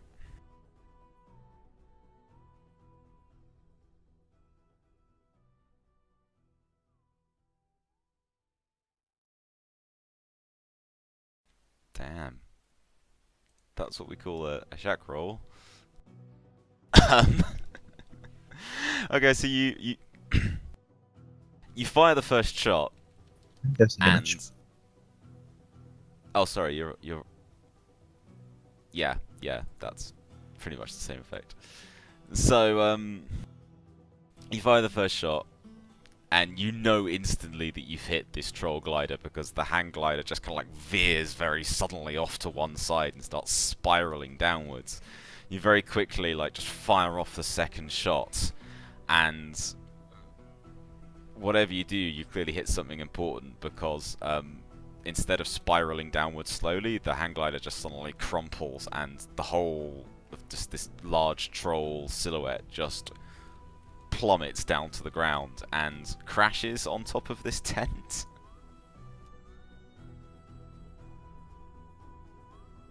So this tent, which had all kinds of nice tools and like workbenches and stuff underneath it, like it was kind of like a workshop area. This troll just crashes into it, takes most of the tent down, and like just everything smashes and crashes, and there's not much left of the tent but just a mangled mess of destroyed supplies. But the troll is extremely dead, and a few little pieces of the hang glider just kind of like land a moment later next to him. Bloomin' heck. Do we even need other people? Like, we just have to have Shaq. We have a wall of people that surround Shaq. We might make a house rule that Shaq isn't allowed to stunt. His power is too great. Okay, it's now Cliffjumper's turn. So Cliffjumper can carry on talking to Twig. So maybe, like, you know, Cliffjumper and Twig's desperately talking to Cliffjumper, trying to, like, talk to him. And she has Cliffjumper's attention. And then suddenly you just see this, like, he sees one of his people just, like, fall out of the sky. And he lets out just, like, this distressed cry, like, this kind of, like, deep, rumbling sound of sorrow. And he says, "You see? The small green ones are the enemy. They hurt our kind. Help me, friend Twig." Oh,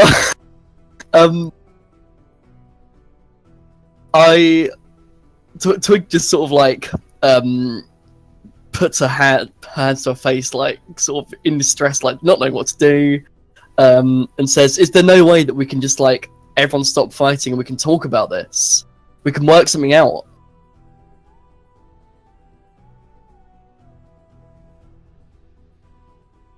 And then I sort of like, I turn to Gil and I yell down like, "Gil, call off your people!" And the same to the trolls. Like, just everybody stop. Okay, Cliffjumper just sort of nods and goes, "I do not know if they will listen, but I will try." And he brings his two giant blue hands, he cups his hands around his mouth, and he lets out this long, kind of almost trumpeting noise that echoes around the canyon. And you don't understand what he's saying, but it sounds like urgent. So what I'm going to do is I'm going to make a few little tests for the various trolls around the battlefield to see if they hear and follow his orders. So first I'll just roll for Troll Scout 1 and Troll Brave 1.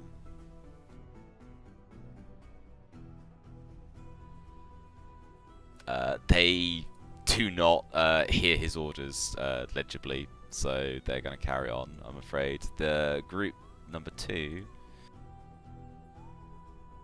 they, I guess maybe because they're further away, so they can kind of pick up on the sound as it echoes about the place. They hear Cliffjumper yelling out these orders, and they hesitate in what they're doing, and basically they stop their charge, and they sort of like come to a running halt and look around uncertainly.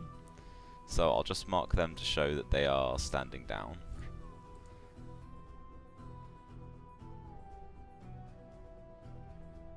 And then I just gotta roll for this other glider chap, who's up in the air, and it's very windy and noisy up there. So all he can see is that Cliffjumper has some like winged thing flying around him, and he's yelling out as if in distress, but he can't understand what Cliffjumper's yelling. So I'm afraid the glider and the scout and the brave from Troll Group 1 are still hostile, but the others have stopped. And obviously Cliffjumper isn't going to be hostile.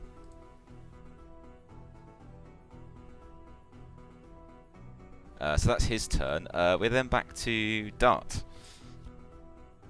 You have Lawman's Snout is sort of like standing by your side, reloading his shotgun, but you do have these two big trolls like just towering over you with like very scary large weapons. What would you like to do?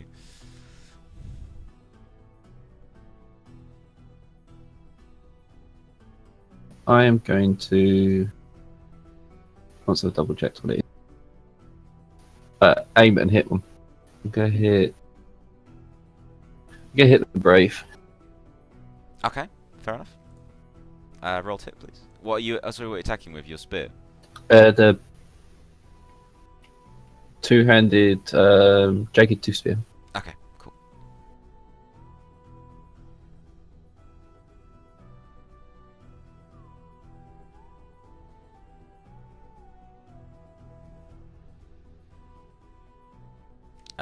That's a very good hit. So yeah, you jab him with the spear, and it goes through his like sort of tough natural skin. You want to roll for damage? He has armor, doesn't he? He has very high natural armor. Yeah. Basically, trolls like thick, leathery skin is almost like rock, so they have very high armor. Okay, so you stab him with the Jagged-tooth spear, and it jabs into his skin, and you get quite a good. You feel like it's quite a good attack, and you pull it out, but he seems barely affected, and just a small amount of blood just kind of oozes out, and that's it.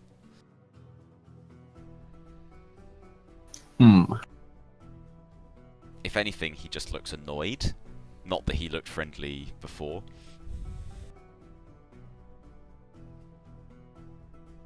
I need myself better armor. That's the end of my turn. Okay, then we go appropriately to the troll's turn. Okay, so the troll brave that Dart just hit just like angrily swings with his own axe against Dart in retaliation. But he misses. Dart just kind of like does this like little.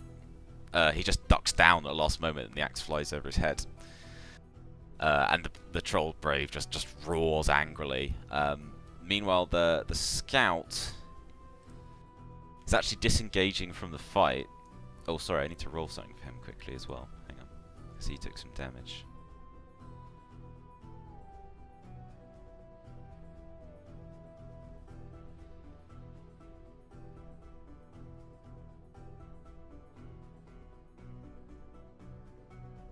Okay, so this troll scout who took a bunch of shotgun blasts in the last turn, as he pulls back from Dart and tries to like kind of move around the side, Dart just kind of notices that the bullets are essentially like just being pushed out of his wound, and the wound is like healing itself already.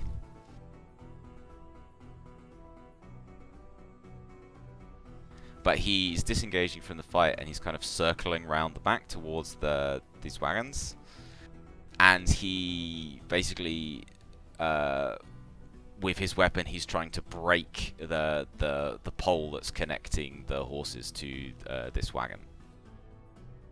So he's just gonna have to make like a simple check. Oh, yeah, easily. Okay, so he has, he separates the horses from this wagon, and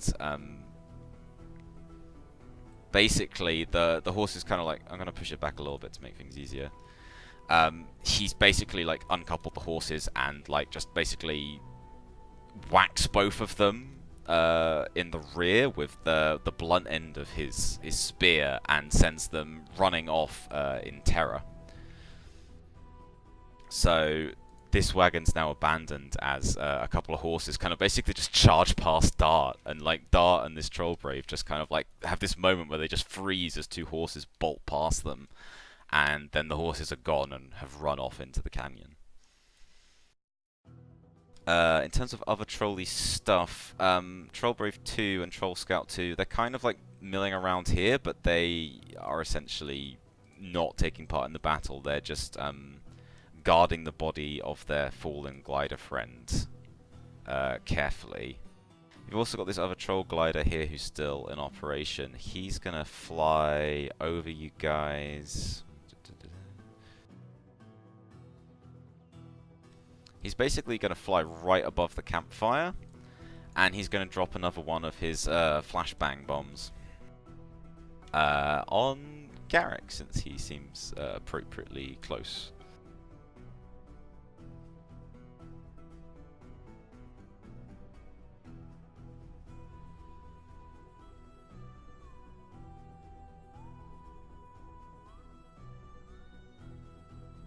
Oh dear God. So he drops this this flashbang bomb. Garrick just sort of looks up, and just for a moment he can just see that it's essentially this tied up leather bag of presumably some kind of explosive, and it's just falling down towards him. And then just it hits the ground right next to Garrick and explodes. The glider's stunted, so he's going to use Lethal Blow to add another 2d6 to the blast. So it's going to be quite a lot of damage. 1 second.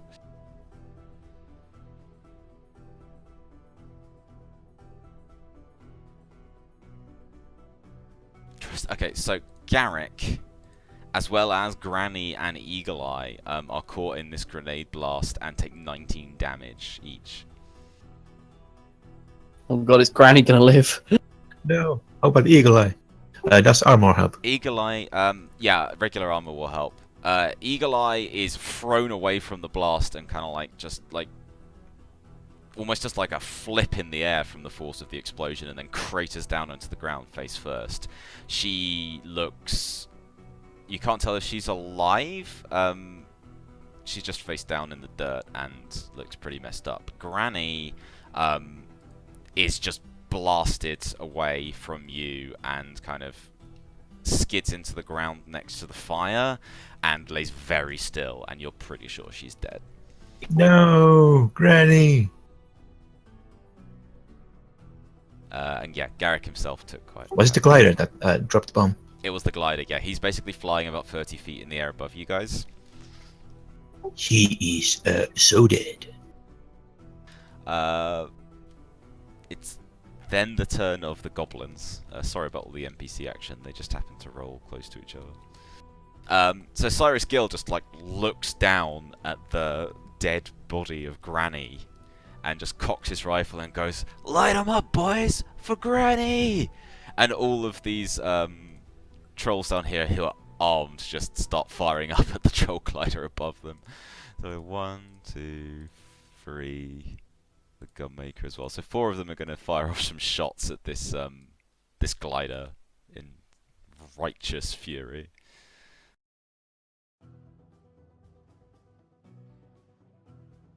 Okay, and they all hit because they're quite impressive. So this glider takes...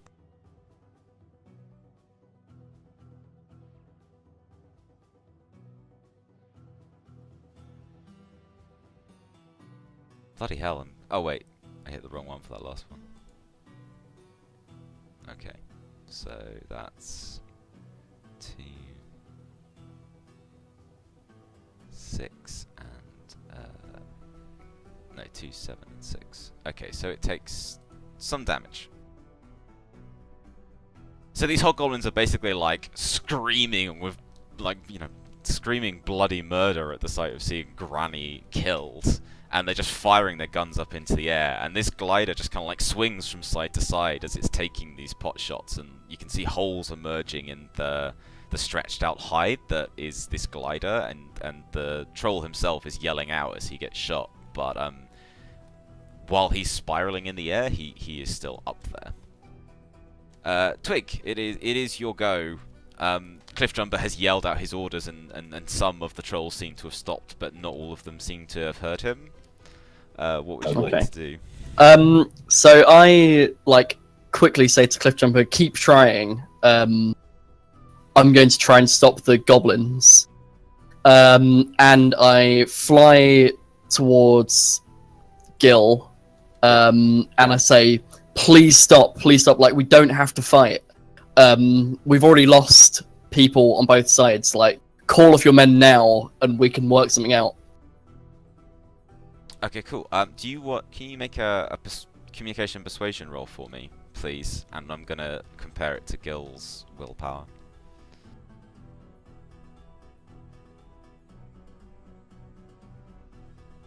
It's not a bad roll.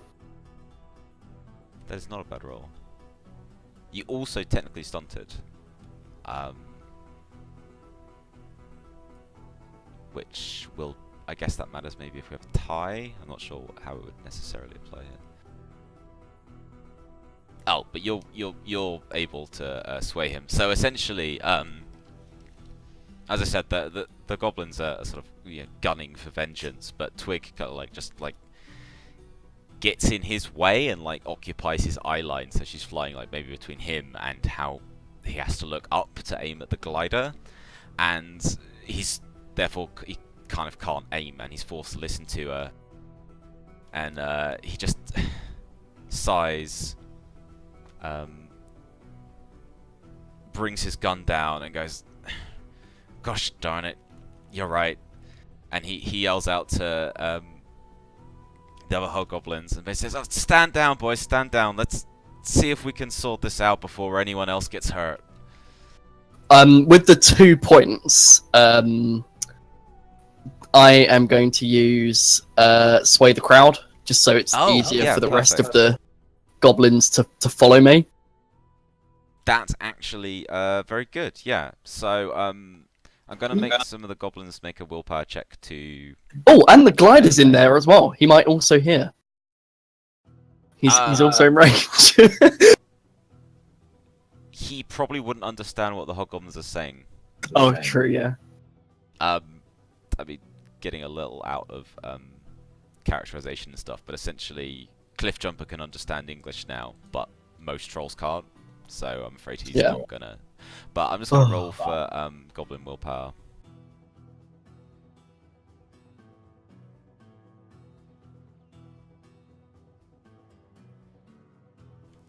Okay, so basically everyone except Trigger is now obeying Gil's orders to stand down. This guy Trigger, he's not listening, and he's still kind of just blazing away, just firing mad shots up into. He's kind of just firing shots up at the glider and missing, and just going, "Yeah, get some, you vermin!" and just firing his rifle repeatedly. But everyone else is stood down. So that's pretty good. Krosik, you are involved in some sort of magical...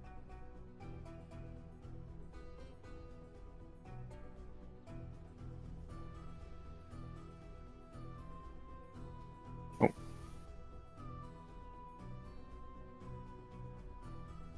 Sorry, I somehow rolled 20 closed. I'm just joining the game again.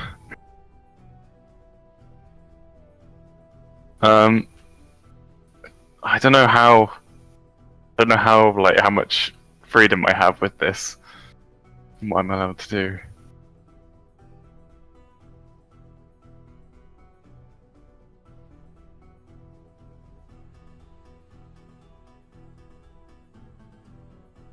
Okay.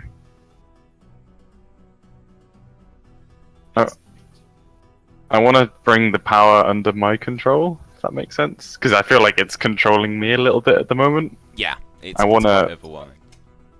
Yeah, so is the source of it the dragon's eye, or is it both the skeleton the source and... of it is the dragon's eye, but you've essentially formed a connection.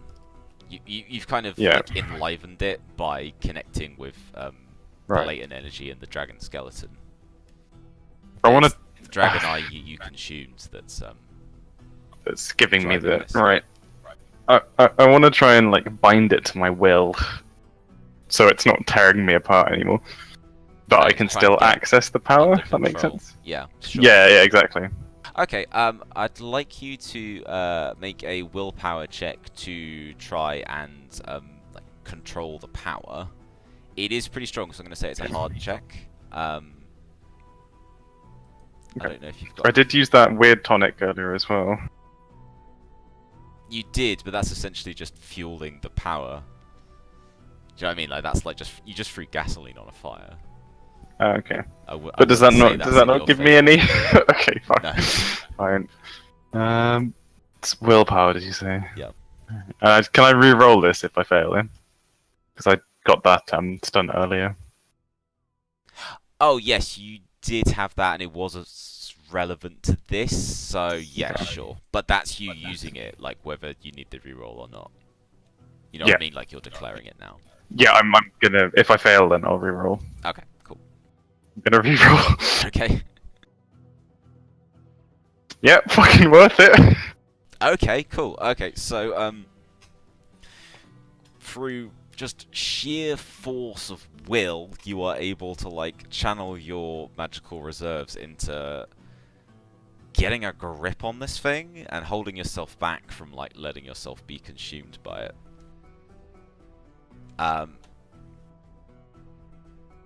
So you won't take damage this turn, and the sort of lightning clouds that have been like sort of like swirling in and out of existence in the sky above you, they start to fade away as you sort of gain control over what's happening. I'm going to say what you've done to get control of yourself there is your major action, but you can take a minor with yourself or Spret if you want to. But essentially the red magic that was swirling around you now just sort of like subsides back into your body, and you have control over this dragon energy. Okay.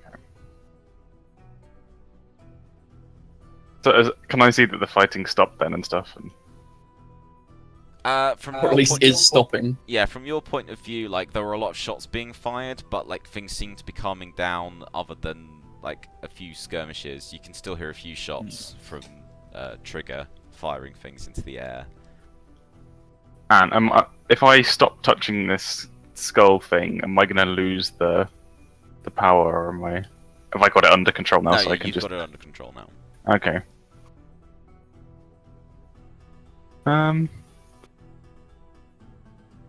Oh, do I have that? Sorry, I need to check something if I've got a certain...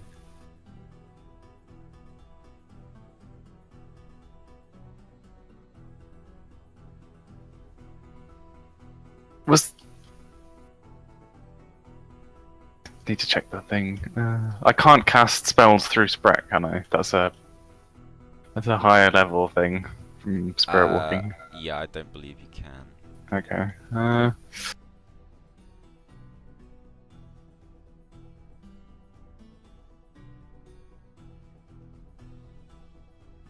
Just gonna potter back over.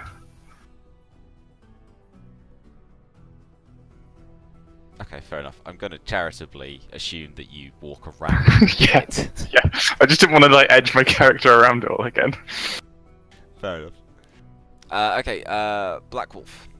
You had previously aimed at the Troll Brave, so you have an aim against that if you want to shoot it with something. Oh, bollocks. I drew a square. No, I tend to trigger and tell him to... Didn't you hear your boss to stop shooting? Trigger just, like, doesn't stop reloading his weapon and goes, Those bastards killed Granny. I ain't stopping for nobody. I try and intimidate him. Okay, how do you want to intimidate him? I just basically want to go, aggressively, your boss said stop, I will make you stop. And then I basically get, like, engulf my hand in magic, death magic. Okay, cool. I'll ask you to make an intimidate roll. You did do your vampiric aura tentacles of death display earlier, so I'm gonna say you got a +2 bonus for the intimidate test. Intimidate, it's a communication, isn't it? I'm just checking, but I'm pretty sure it is. I think it's strength. Yeah, You're strength, right, it is intimidation. intimidation. I think you're kind of doing more of a magical thing than a show of strength thing. So it could alternatively, well, it could be communication, persuasion. No, I'll stick with that. I'll stick Oh with my that. fucking Bloody god. Stunted. Wow. Oh yeah, I stunted earlier as well. Oh yes, you did. Yes, but I got. Yeah, this is perfect. That's about as good as it gets. In terms of the stunt points, you could take inspiration, or you could do a role-playing stunt, since you were essentially, intimidating, persuading.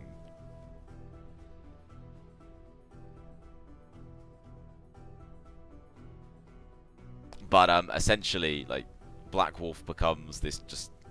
For a moment, as she's like building up that death magic in her hand, she also, to trigger, just appears like this walking, cackling skeleton. Like that's kind of what he sees in his mind, and he just he just drops the gun and runs away in terror. And he dives under the wagon where Claude is hiding, and just kind of scurries underneath there and hides with him. Can I use sway the crowd on the trolls? Yeah, you can. You know the two basically use one sway the crowd on that troll and the another sway the crowd on that troll. Yeah, you can use that stunt multiple times, so you could use it on 3 different targets if you wanted to. Well, are there any other trolls that are not following now? It's basically these 3 are still fighting. So sway the crowd on those 3. Okay, yeah, sure, cool. So essentially, the terrifying kind of death effect that you just did spills over onto other people.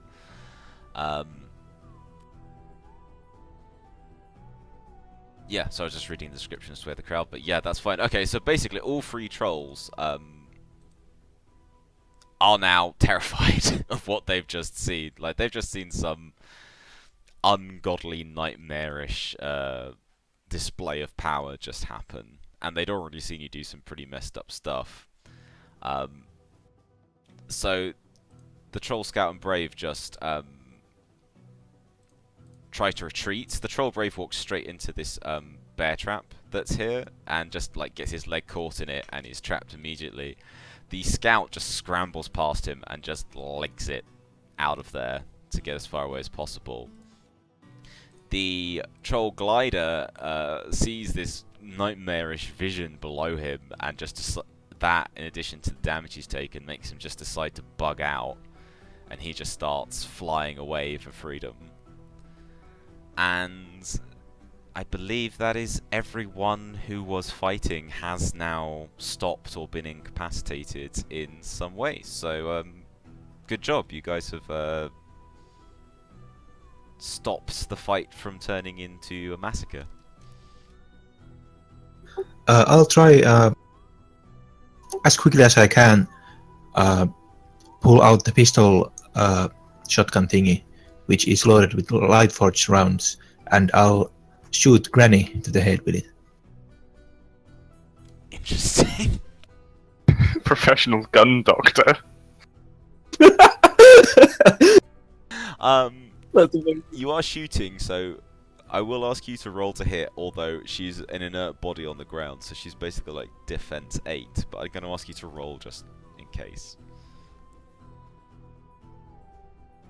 But of course, you can hit her easily because she's just a dead old woman on the floor. Okay, so you fire the light forge round into her, and she did only die essentially like less than a minute ago. You fire this bullet which glows with this sort of bright yellow holy light, and it goes into her. All the hobgoblins just yell out, "No!" like in this like look of horror, like what are you doing as you're shooting their beloved dead friend. And then there's sort of like a shining, glittering energy from the light forge round, kind of like just settles over Granny's body, and nothing happens until a few moments later, when she just starts choking and spluttering and struggling for air as she comes back to life, like just feebly clinging on. So yes, that light forge round to the head that you just did basically brought Granny back from the brink of death. So, good job on that. Can I check to see if the Troll Glider 2 is still, if it can still be saved? You can go check him out. He's dead. He's so dead. He's shacked. Theo goes over to look at it. As he just said, he cratered into this workshop that was underneath the tent, and like, yeah, the troll is just completely mangled. His giant form is barely even held together, and there's basically like large metal spikes from the workshop have basically skewered up through his body. As Theo has succinctly put it, he is very, very dead. Indeed. And at that point, just checking the time, I think now would be a good time to have a quick break. But yeah, good job, guys. I'll see you back here in 10 minutes. Well, I guess like... Great. Yeah. To me, it's 8:53, so I guess like 9:05. That would be cool.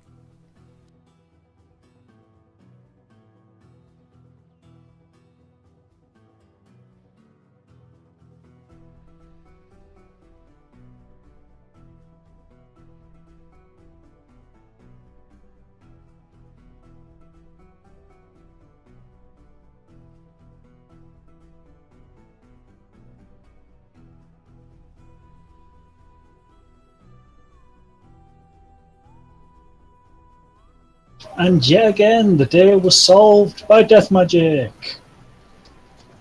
Well, Indeed. that and a lot of diplomacy. Yeah, lots of twig expertise, I think, saved the day. Imagine if we'd never met Blue. Yeah, I know. Those fucking trolls would have been impossible to kill. Oh god, this is so hard. Yeah. I could have unleashed hell on them, but I'm sorry, but we have killed the powered up version of the trolls. the one, yeah. Oh, I feel like yeah. they're rabid though. I know, but they They had lower had, defense. but they had more. They could regen. They had like We just really magic. fucked those up things, yeah. Yeah.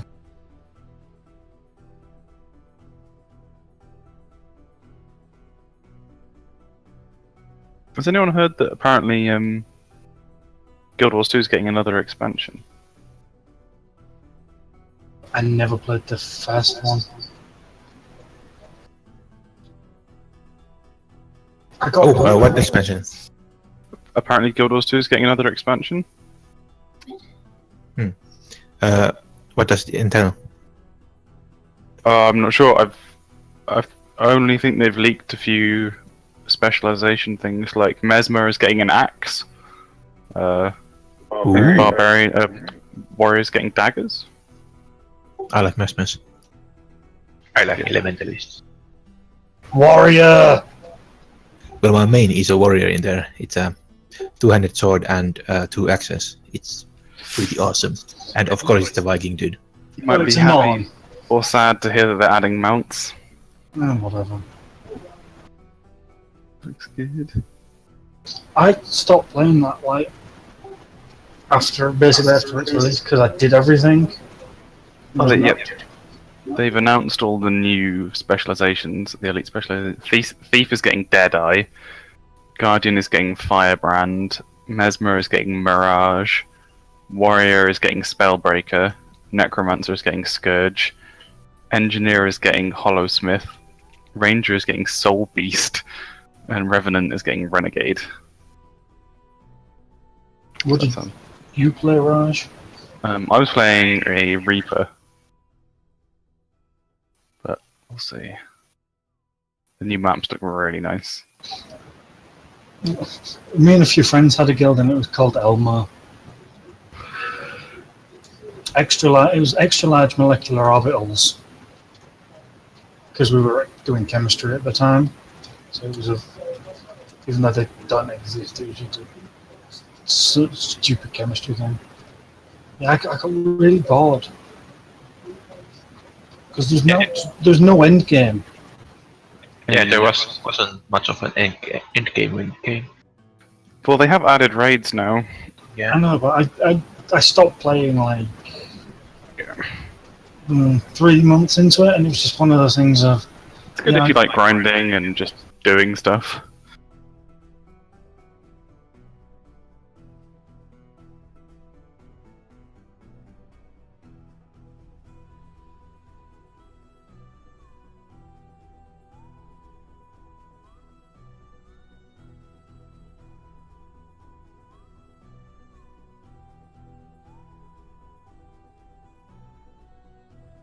I'll be right back.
I'm back. Who are you? I am Godzilla in there.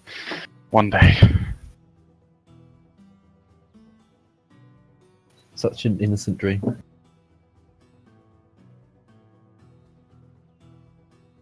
I'm not sure where this whole dragon's eye thing is going, to be honest. The worst case of electro diarrhea ever. Pooping lightning bolts. Beating Godzilla would be another way to end the world. God damn it. I'm not I think actively it was- trying to end the world. You're not trying to, but you know, releasing the Hive Queen could be seen as a way of ending the world. They're giant storms. Godzilla. I can control the storms now, it's fine. I have given up any That's- form of control that's of not the Hive Queen, though. fine. Lightning storms under your control's barely better than lightning storm under no control. They're directed, okay? It's fine. I don't know what you're worrying about. Worried about where you direct them. If they're coming up my bum, you just bend me over, aim me at the enemies. Well, no, it's just you're not exactly the nicest to the innocent creatures of the world. In this, that's a very loose term you use. What have I been mean to you so far? That hasn't deserved it. Nothing's deserved the extent to which you've been mean. Okay, fair enough. Oh, I'm back, and I seem to remember a puck that was not attempting to hurt you. His friends did some nasty things, though. He's guilty by association.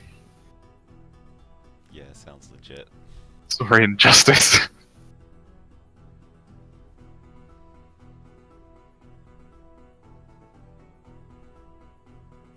Is every... Yep. I'm here. I think everyone's back. I don't know about Tickle. I'm always here. I actually don't even bother asking if Tickle's here after these breaks, because I just know he is. Shaq is here. Cool. Okay, so yeah, you guys have through diplomacy and intimidation managed to stop this from turning into a full-blown fight. The trolls did manage to sabotage a couple of the wagons by essentially scaring or uncoupling the horses. So the hobgoblins have lost some resources there, but nothing too serious. Obviously their workshop tent took a bit of damage as well when that troll glider fell into it. But all in all, other than that one Wasn't my fault. troll, yeah, you guys have managed to get through this without any serious losses. So once the fighting stops, everyone's sort of left sort of standing around uneasily, not quite sure what to do. Cliffjumper comes climbing down from his outpost and moves forward to stand by Twig at the fire. And he sort of like just takes his shotgun and his axe and he lays them down by the fire in front of Cyrus Gill and says, "We talk now." And he just sort of looks expectantly between Twig and Cyrus and then at everyone else, because there's quite a lot of people standing around here. Twig like obviously makes a gesture and just puts down her pistol, like just as an obvious like, come on, lay down your weapons. Kursek burps some lightning. At this point, I'll go check Eagle Eye if she's alive. Oh yeah, she got quite badly hurt, didn't she? I have my trusty pistol shotgun ready. Yeah, Eagle Eye is alive, but only just barely. She's unconscious. She looks like she got burned quite badly by that explosion, and her arms looks sort of like very it's basically going the wrong way. It looks kind of twisted from how she hit the ground. Oh fuck! But I'll yell check Theo. that she is breathing. I'll yell at Theo that to get over here, and Okay. I'll move her next to Granny, so they'll like lie next to each other, so they'll be easier to treat, both of them, at the same time. Okay, I'm just gonna move Sprout out of the way. Yeah, okay. So Garrick drags Eagle Eye over next to Granny, and they both kind of lie there. Well, Eagle Eye's unconscious, and Granny looks very dazed and confused. And she keeps trying to reach out towards her soup spoon, but she can't quite reach it. Oh, Granny. Well, the shotgun has an AoE effect, so I could basically shoot them both with one bullet, but I think it would be best to let the healers handle it. Those healing bullets are expensive. They are. Right, so Twig like grabs Cliffjumper's hand and like sort of tries to make him extend it so that Cliffjumper and Gil shake hands first. Like, and she's just saying like, "Come on, you guys need to at least shake first so that you know you're both not enemies anymore." Okay, I'm gonna move Gil just next to Cliffjumper here. It's getting a little crowded. Can I serve them both up some stew? I'll just let Twig do their things first, then Yeah, yes, sure. you can. Okay, so yeah, so Twig sort of takes hold of Cliffjumper's giant hand and moves it towards Gil. Cliffjumper looks kind of confused by the act, but he goes with it because he trusts Twig. And Cyrus puts down his weapon next to Cliffjumper's and takes his hand. Cliffjumper kind of looks awkwardly at Twig and goes, "Blue do good?" Yes, Blue's done very good. And he sort of shakes the hand of the hobgoblin and goes,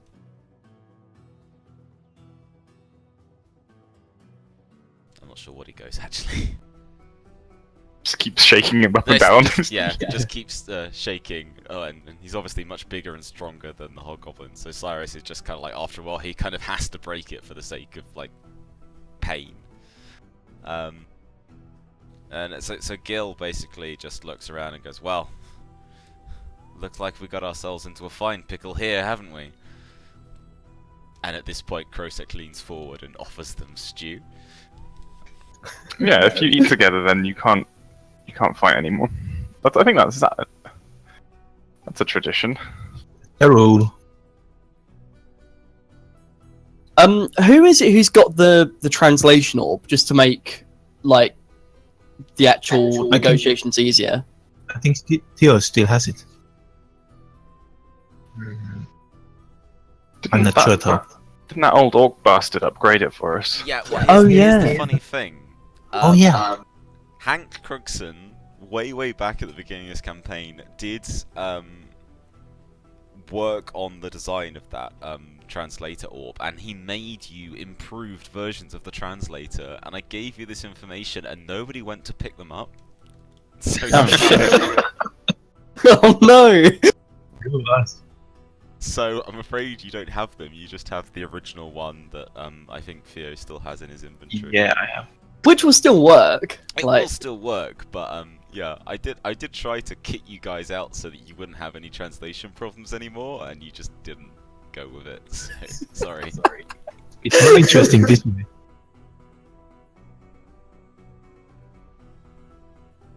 right, so Twig like carefully sort of placed herself between the two and says like, right, you've both sort of been wronged by each other, and we understand that, and we need to work out a way that everyone can leave here in peace. Now, whether that's as a group together or whether that's in two separate groups, I don't mind, but we're not having any more fighting because I like both of your groups, and I don't want to see any of my friends get killed.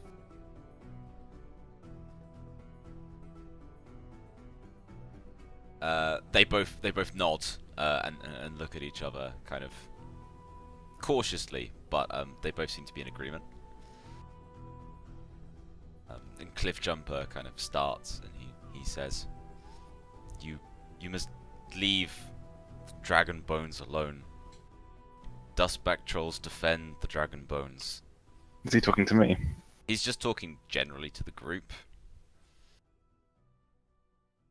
Why do I have to leave them alone? Is that Krosek saying that? Yeah.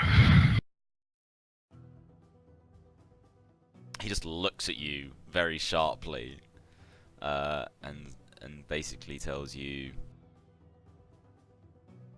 dragons save this world.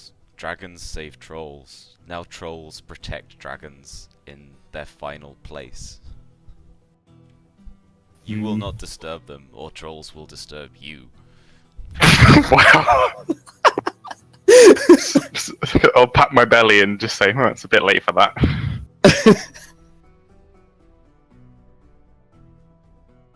And so Gil says, like, oh, well, those old bones, they were just there where we found a watering hole for our wagons. Like, you want the bones? Keep the bones. It's fine. And then Cliffjumper says, second thing, we need to head east. You are in our way. Let us pass, and we will not hurt you, and you will not hurt us.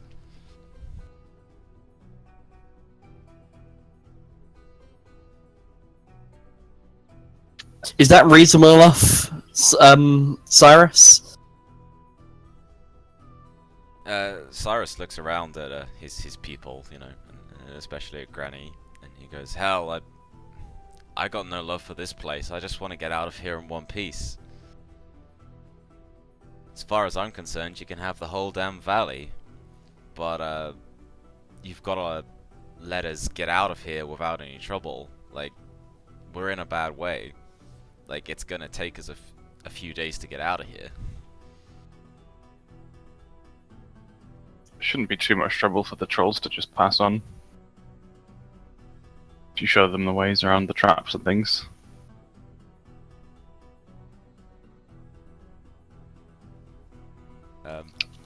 Yeah, Cliffjumper nods at Krosek saying this, and he's like, yes, you take away traps, make things safe. At this point, maybe Dart notices that this troll brave is still in this man trap that he walked into when he was running away from Black Wolf. He's just standing there awkwardly, like... Yeah, he's just got his leg trapped in this enormous steel trap. Can I ask Cliffjumper more about the dragons? What do you want to ask him? Well, I'll explain to him what I did. And Wait. What do you want to explain? I guess that's a good point. Well, I borrowed their power, I guess. Or I have their power now? I don't know. You haven't told me anything, Wolfie, so I don't really know what's going on either. Maybe there's things for you to learn. Yeah, well, tell me about their power, Cliffjumper. Please, senpai. If he knows anything. He wasn't the group shaman, was he? That was another dude. He's just like the scout guy. Yeah. Can I ask him if his old granddad shaman man told him anything about the dragon's power? Yes, he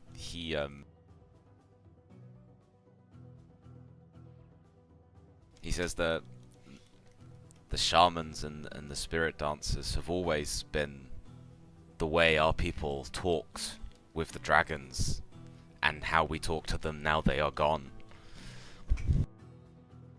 Yeah, that's all it was. That's all I was doing, Cliffjumper. Don't worry about it. Now I can talk to the dragons. You can talk to the echoes of dragons? Probably. Do I have to do a bluff check now? Yeah. I don't know. Am I bluffing? Do I know if I can do I this or don't not? think you know, so I think probably is a reasonable answer. Alright. Cliffjumper immediately goes down onto one knee and lowers his head and says, "You have the ways of the spirit dancers." Well, I feel like this is probably true because I am a spirit walker, and now I did this whole dragon shit. I probably can talk to the dragons. I don't feel like I need to bluff. Also, I'm not asking you to bluff. one minute. Okay, then yeah, I'll be like, yeah. Yeah. That we've actually seen dragons. Yeah, I tried to talk to that other dragon as well, didn't I? What did I do? I did something with that fucking huge dragon. I don't remember it going well. No, I think I just like had no idea how to comprehend it. But Well, I'd also remind you that what you saw was a sort of a big, transparent, spirity dragon. oh, was it? Yeah. Oh, so yeah, That's what I'm talking about. That we've actually seen dragons as well. yeah. Oh, I know. I'll say because the last time we talked to the trolls, they were all worried about the planet like being destroyed. Well, is it a planet or is it a moon? I guess for them it's a planet. The moon. World. Yeah, they were worried about the world being destroyed. And I'd be like, well, I've got the dragon power now, and now we can use this to stop the world from being destroyed. So everything's gravy. He's nodding along quite happily until you say gravy, and then he's gravy. Do not know this word. It's a good word. It means tasty. Okay, he sort of like takes his hand and puts it on his stomach and goes, tasty? Well, when things Like are the tasty, soup, you're like the happy, soup. right? We eat more soup? Yeah, I'll hand him a bowl of soup.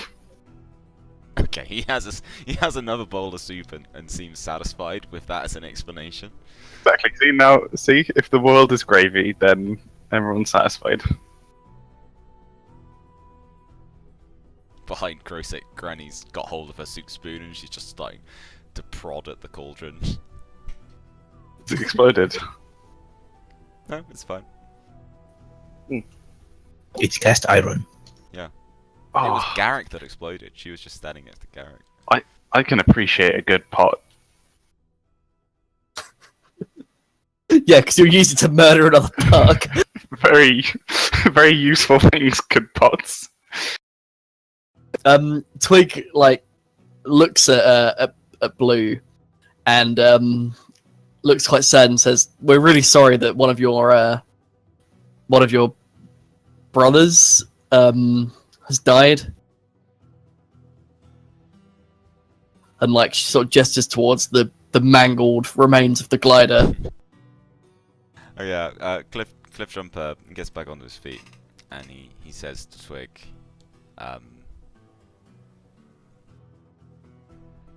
he basically thanks Twig for her sympathies. But he says he was one of the many. If he had not died here, he would die soon. We are only sorry that we have caused harm as we prepare to leave this world. Can I ask Cliffjumper if they intend to bury him? Yes, they do. That's what they do with their dead. Can I ask him basically if he knows any of like their rituals for the dead? Basically, if he can show me them, and maybe I can help perform them. I mean, he can describe them to you, but he tells you that they will take that troll back with them to the tribe, and that they will bury him, like, you know, in private. Oh no, I just want to know because Black Wolf's interested in death and death of other cultures. So she just wants to know about the ceremony. She doesn't want to. Okay. So In this case, she doesn't want to do it. It's just the thing of she wants to Okay. know about their death rituals and stuff like that. Yeah, sure. So his knowledge of your language isn't great, so he can only explain in basic terms. But basically what he tells you is that what they'll do is they'll take him back to their camp, and they will basically bury his body by covering it with stones to essentially make like a mound of rocks that they will hide the body under. And that then the whole group of them will fast and sit around the body guarding it for 3 days, and that they will talk about him and his life and what he was like and stuff. So it's essentially like a very prolonged wake, and that after 3 days of kind of observing his death, they will then move on to another place. Like they will Aww. uproot their camp and they will carry on moving. But he tells you that they plan on moving anyway, so this is not difficult for them. I also said I mentioned his axe. That I recognise the axe to be White Wolf's. Yeah, he almost reaches and picks up the axe, and then he thinks better of it, but he sort of taps it and he goes, "You know, White Wolf warrior?" She said, "I go, White Wolf raised me." Then you are strong, like White Wolf strong, and you are friend of Dustback trolls.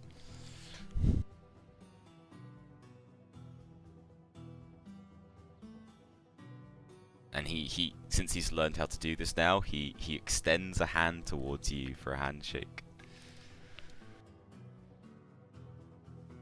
I give him a handshake, but it's not a. I say to him, "Do you know the thing where you, instead of handshaking, you grab the forearm?" Oh yeah, sure. And White Wolf says, "White Wolf and his people do this as that sign." Okay, Cliffjumper seems happy with that, and yeah, he shakes your hand that way, and yeah, he seems happy. Like the mood around the fire has kind of like eased. Like people are feeling kind of safer and seem more relaxed generally. That is cool. So yeah, so Cliffjumper and Black Wolf have bonded over that, and basically Gil says that they'll dismantle the traps and they'll be out of here in a few days, and that'll give the trolls time to bury their dead if that's what they need to do. And he's basically just looking for assurances that the trolls won't give them any more trouble as they try to get out of this valley. And Cliffjumper says that that's okay, but that if they're not gone after several days, then the agreement won't last, because the trolls have to come this way, and he's very insistent they will come this way regardless.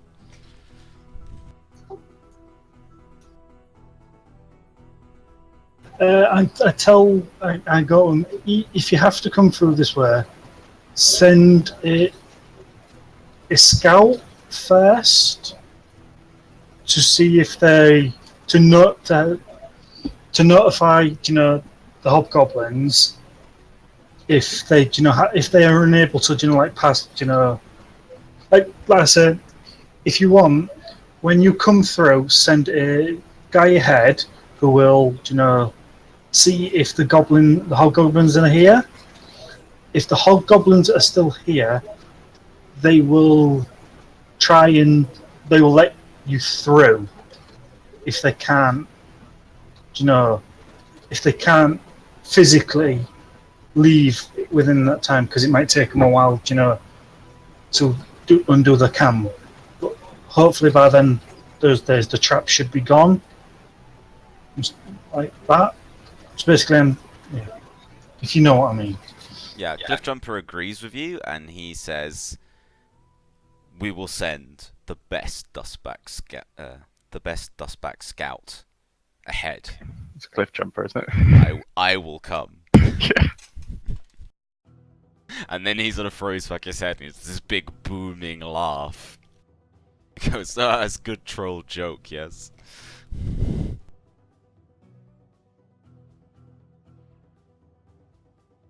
And the goblins don't really laugh, but you know, things they seem okay with this arrangement. Shaq has drawn a face on that rock. Yeah. Sorry, you're right there, Shaq. Yep. It was Miss Jack's fault. Oh, She noticed it. So Fair enough. nobody notices that this nearby rock like just suddenly like develops a magical face, and this has dire portents and consequences for the future, but everyone's so distracted with the conversation that nobody notices it. Twig turns to Gil and says, "Do you have any alcohol in the camp? We should like have some sort of like not really a party, but basically a party to say that you guys are now allies." And she like throws her hands up in the air and says, "And we can have music, and we can probably get more food, and we'll cover up the dead troll, so that's not so bad, and everything will be happy, and we can all be friends. Yeah?" And she grins widely at Gil. I say, don't we have to get back to the caravan 'cause they might be in trouble? You know, we have been hired to do a job. What time is True it? that. Is it? It's late in the afternoon on the second day that you've been away from them. Oh, yeah. We probably do have time to keep traveling, but Twig just sort of says like, "But I'm exhausted. I think we should just like stay here for the night and move tomorrow." Yeah, sounds But good. you know that depends on everyone else. I'm okay with that. Could use a too. good nap. I do need to rest to like not die. Fine. I'm very worn out. You've probably got more health than I do still. I'm at 22. I've got 35, but you took a lot of damage. Well, I'm in a pretty bad shape myself, so I don't mind resting. You did get a homemade grenade dropped on your head, so that's Yes. reasonable. Before And a leather jacket can only block so much damage. Exactly. can we ask Cliffjumper where he got his gun from?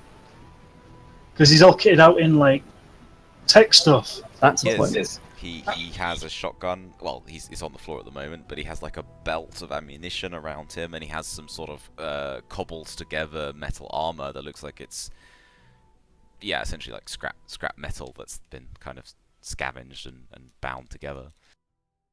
So yeah, Black Wolf asks him about that, and he just looks sad and says, "The other outsiders, I took it from them." The other outside. Reinhold Industries. Reinhold, yeah. Because he would know ATC because we came to him as ATC. Would he though? Yeah, because no, don't you remember, I think we actually said we're from ATC. Or at least Yeah, I but know. I think Twig had a bloody flag. Yeah. So- Yeah, and we also talked to the ATC about them, so they shouldn't do anything to Fair enough. fuck them over. Should being the operative word. Yeah, hopefully. Can we ask him who these outsiders, what they look like? He kind of points around generally at like the different races who are assembled here. So like a hobgoblin and a human and a fae and all that kind of stuff. And he goes, "Same outsiders, same kind as you, but from the west. I know they are not you, but they are as dangerous as you, and they have been raiding us ever since we came here. Can I ask if he ever saw or they had reports of a skull-faced man? Or a weird man? Oh yeah, like the skeleton, Calavera. I don't say Calavera because he won't know. Oh, yeah, and I say his name was Calavera.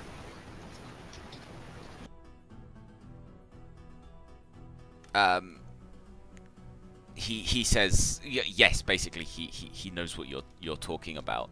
He describes that there are several very strange fighters that he has seen with the other outsiders. Some of them are beasts made entirely of metal. Some of them have strange magics, and he has seen the one that you speak of, like the skeleton man. He says the skeleton man basically helps them when they raid. Like they've been raiding his campsite, and the Skullface Man was there on at least one occasion when that happened.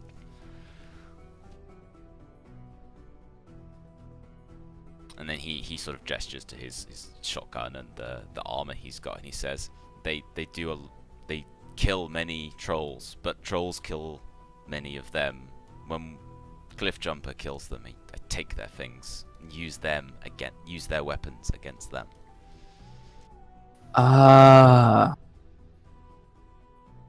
Twig sort of breathes a sigh of relief. Like, so glad that he's not working for Reinhold. Do we have a kip then? We're gonna have a party first. Well, Crosset goes to bed. Yeah. Fair enough. Well, Before we start the party, I'll ask Theo and Krosek, but if Krosek went to bed, then just Theo to help heal the Granny and Eagle Eye. And I'll try to set Eagle Eye's hands where they, or legs, which were kind of busted. Yeah, sure. I got plenty of mana left. Krosek picks up the wooden spoon, looks at Granny, looks at the wooden spoon, and puts it down. my God. I think she actually might heal faster if you gave her the spoon. Yeah, I'll give I her think the he was spoon. gonna burn her with it. I was gonna hit her with I it. thought he was going to, and I was going to say she did 1 damage to you, so by rights you do 1 damage to her, and she has 1 health. Yeah, well, I can tell that. I would say. Karma, bitch. Just choke her with the spoon. No, I'll heal Granny. So just to be clear, where's the spoon? I've placed it gently in Granny's hands. Okay, Granny clutches onto the spoon.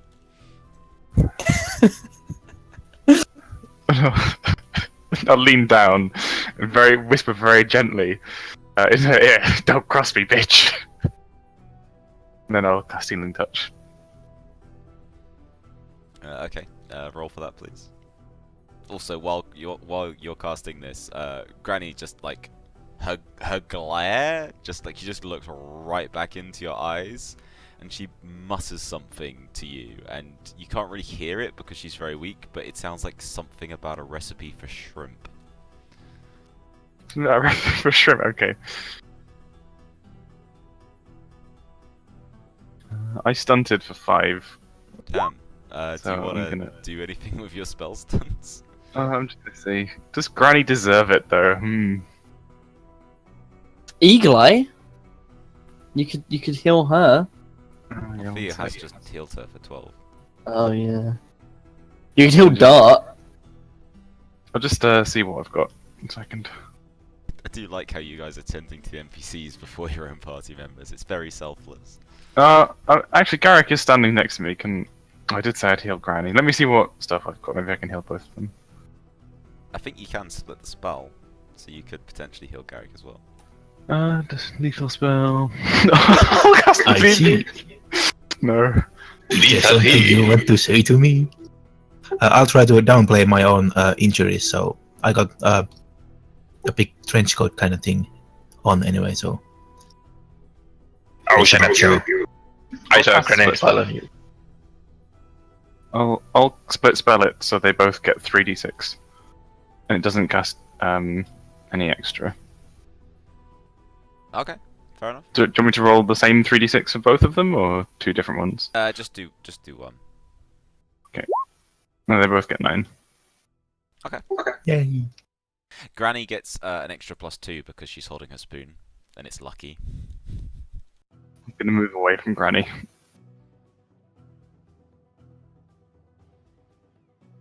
I kind of want this spoon now. And yeah, Garrett gets 9 as well. Was it Garrett you were doing the split on, or Eagle Eye? Yeah, Garrett. Okay, so Garrett gets 9. And Theo's healed Eagle Eye. Well, Garrett had, I think, snapped her arm back into place, and then Theo heals her, so she regains consciousness, and although it's sore, she is able to use her broken arm again. She kind of just like is very, very tired, but she is able to sort of thank Theo, and yeah, then basically is positioned next to the fire along with Granny, and the two of them are sort of left there to recuperate. But yeah, she'll be fine in a day or two, no problem. Derek and Dart, next are you. Which way are cliff jumpers people going? East. They want to head east. So they're going back to basically the direction of like Prosperity Junction. Yeah, can we ask them why they're going east? You asked them what, sorry? Why they're going east? No, I'm guessing they're escaping the Reinhold. Yeah, Guys. they're moving to escape from the outsiders from the west. They came to the 100 Hoodoos to be safe, but it's no longer safe. Can we tell them? Are these the trolls that we met earlier? Yeah, it's the Dustback Trolls. It's the same. It's the same tribe. people. Yeah. We could tell them about Prosperity Junction, and they'll find a home there. That's why, maybe not a home, but I was thinking about telling them to go and tell them everything about what the Reinhold have done to the ATC. Like what their operations are. And can we trust the ATC? Because they're treating the hobgoblins like shit, so... Yeah, that is a point. Why don't they stay with the goblins? Yeah, that's what Twig suggested. Oh, sorry. That's something that's totally gone past me. That why are they treating the hobgoblins like shit? We don't know yet. So sort of Moxie touched on it a little bit, but that and there have been a few little hints of this earlier on, but again, it's just one of those things that maybe hasn't been, you haven't kind of got onto just because you've made other choices. But essentially, Moxie suggested earlier that there's been an issue between the town of Gill's Ranch, which is where most of the hobgoblins lived, and like the ATC sort of main company, because the ATC charge very high fees essentially for being an ATC township, and the hobgoblins have started to resent that, and they've stopped paying. So at the moment there's a bit of a standoff between that one town and the rest of the company, because the ATC think they should pay their fees so they get all these benefits for like being allowed to settle this new land, and the hobgoblins are kind of like, yeah, hell but, no. We've already paid a lot of money to get here. Why are you bleeding us dry? So that's basically why Cyrus Gill took these guys out here, was essentially they wanted to make their own mining outpost to beat Jesse Redhammer's lot to making the profit. What did they say? Sorry, Talia, I completely forgot that you asked. I didn't hear you. But what did the trolls say when we suggested they live together, or at least work together for now? So I think, to be fair, Twig suggested that, and nothing happened with it yet, because I think when she suggested it, we were just getting them to talk to each other. And also healing as well. The healing was going on. Well, it might be I'm not going to suggest that they'll join our fucking wagon band again because it's just Oh my getting god, they out of can hand. join. No. No, but that's a good idea of the trolls teaming up with the hobgoblins. Yeah. At least around Gil's Ranch, just so they've got somewhere safe to stay for now. The trolls are like the jungle dwellers, though, aren't they? What were the plains dwellers? Yeah, they're Yeah, just- I know what you get, Ellie. Yeah.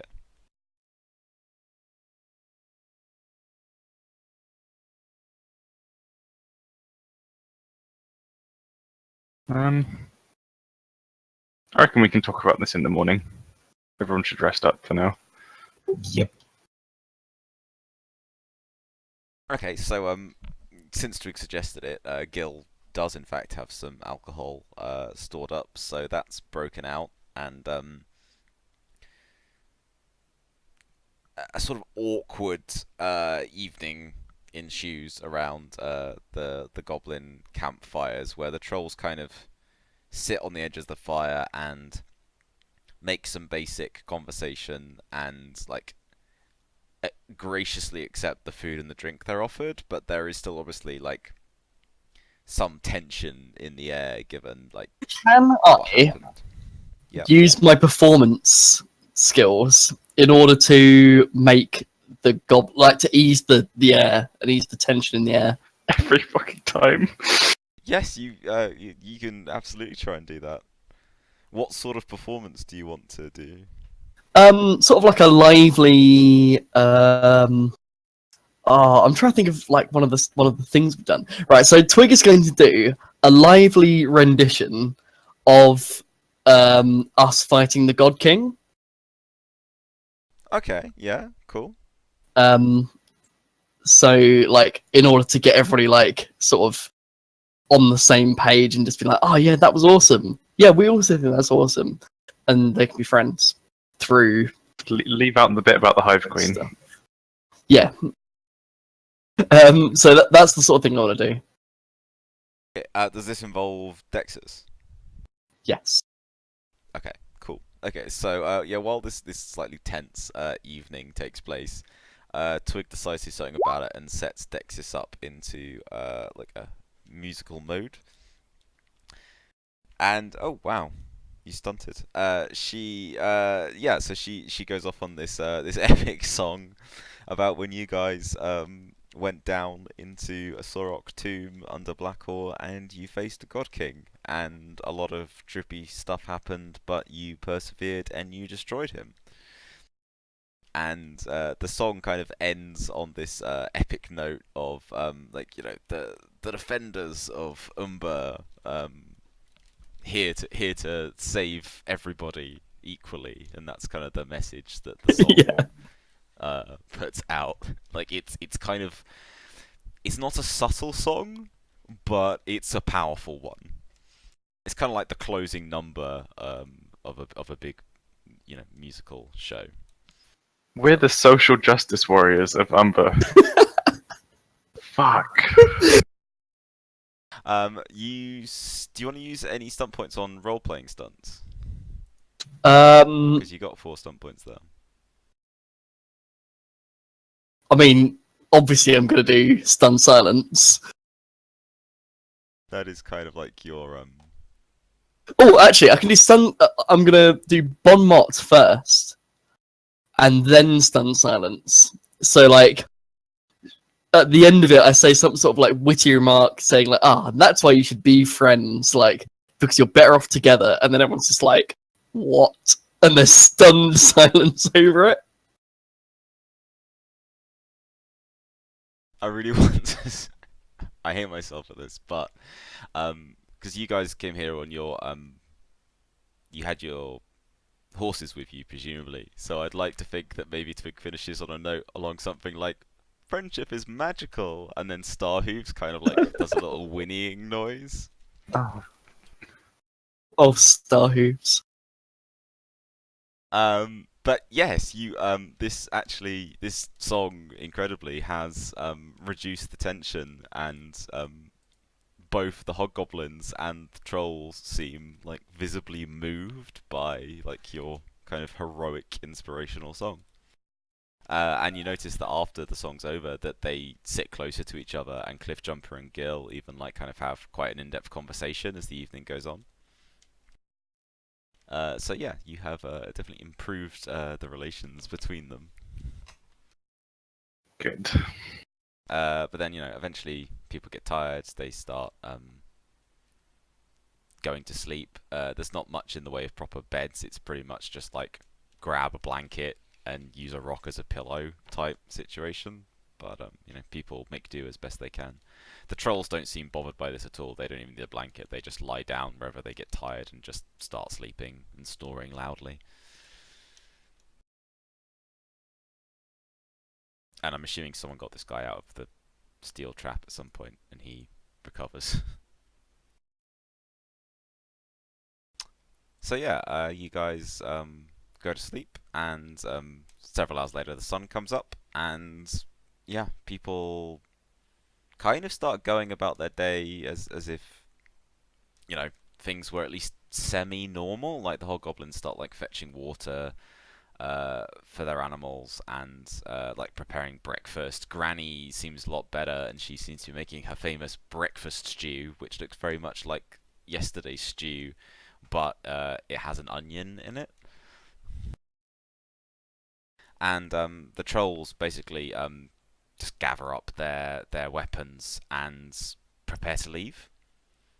And they kind of make final. Well, they basically Cliffjumper and Gil just make final discussions about what they're going to do, and you guys can be part of that if you want. Like their basic attitude at the moment is that the trolls will withdraw for several days to allow the hobgoblins to escape the 100 Hoodoos Valley, but then the trolls are going to move east. Do we regen any health and mana, by the way? Yeah, you do. You get a full rest because you get to sleep for several hours, so you can restore your health and mana. Excellent. It's obviously the most important thing about sleep is getting your mana back. Exactly. Now I can lightning bolt shit again. The most important thing is getting all your health back. The mana's just so that I can get more health back during the day.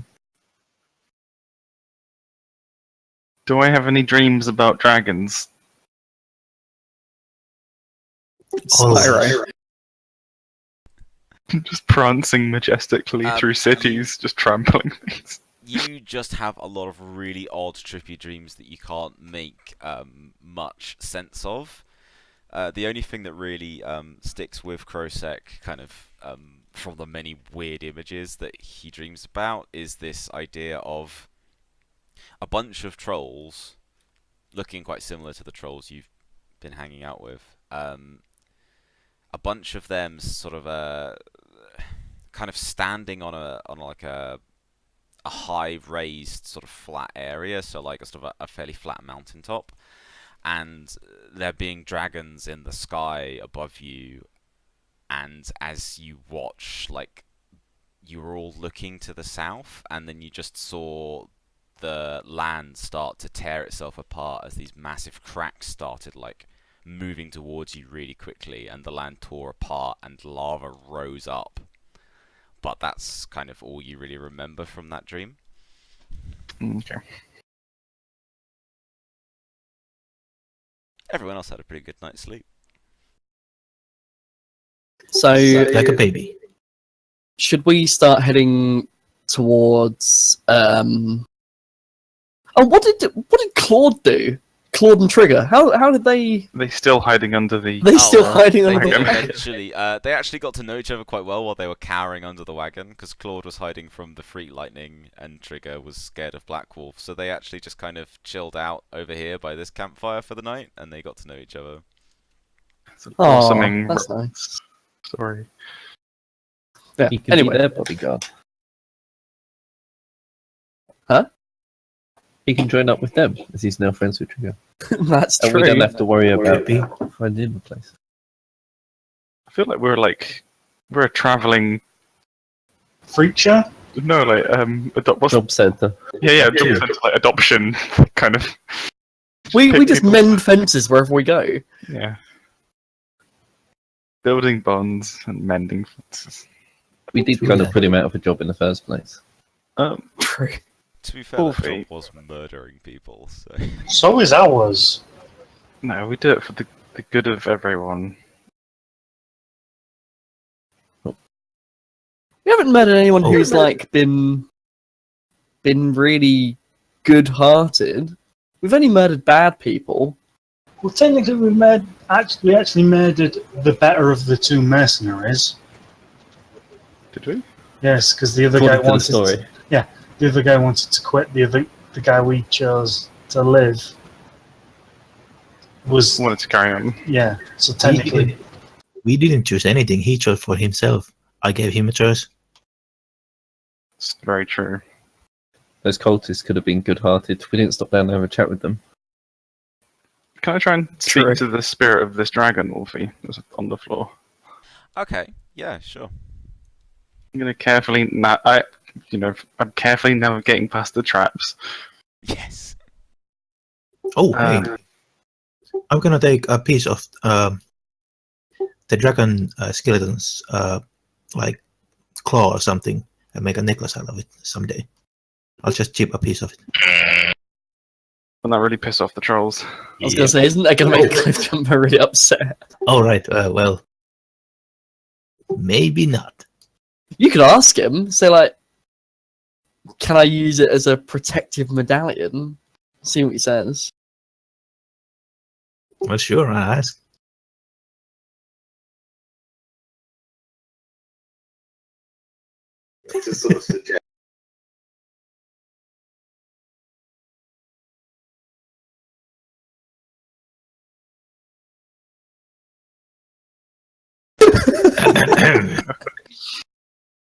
What if I tell him it's okay? Not When he cocks his really. shot- when he cocks his shotgun, I'm like, okay, it's cool, it's fine, it's cool. We're cool. just curious. Just curious. Yeah. I'm gonna sit down next to the dragon skull, and I'm gonna go into my like spirit realm trance thingy. Okay. Gonna see if I can, by like using this dragon's eye power, I'm gonna see if I can find the soul of the dragon. See if I can have a chat. Okay, so you enter your sort of spirit walking state, and whilst there is a sort of a faint tether between the physical remains of the dragon and where its spirit is, the spirit is not nearby. You actually sense that it's quite far away and in the sky, and you have this sort of sense of a large floating island about 3 miles wide, where a number of dragons are flying around it, and trolls are tending to their needs. But there's something odd about those dragons, like they feel kind of broken. Like you can't really describe it, but it's like their souls are like cobbled together pieces and they're not quite complete.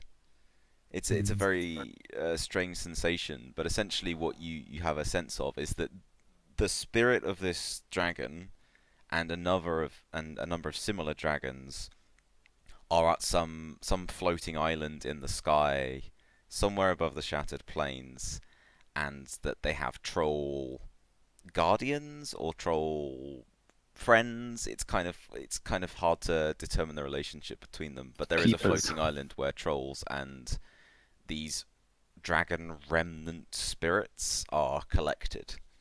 Do I recognize the island? Is it the one we passed under?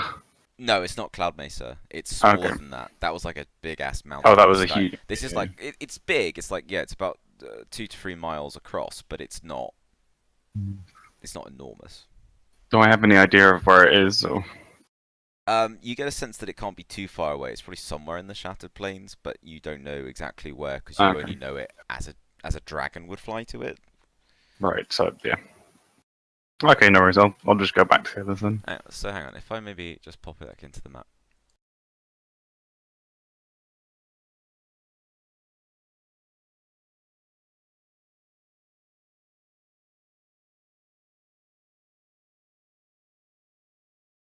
So if you guys are kind of around here somewhere, what you know is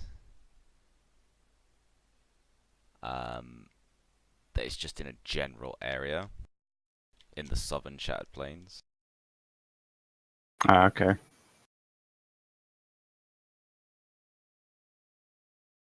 So it's kind of like, it's that southern half of the Shattered Plains somewhere, but like, what you're sensing is how, like I say, how a dragon would get to it, so they're not thinking in the same navigational terms. It's more like a way of getting somewhere by wind currents and by remembering what the land was like before it was torn open.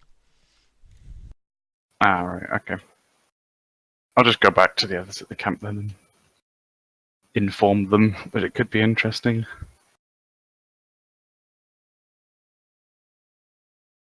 Okay, look.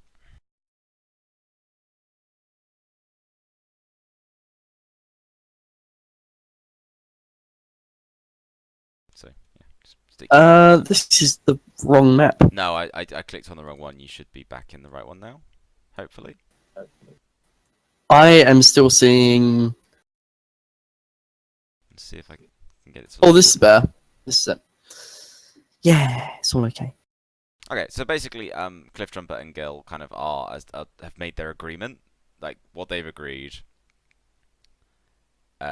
is that the trolls will give the goblins several days to essentially move on before the trolls try to come through this area and their migration.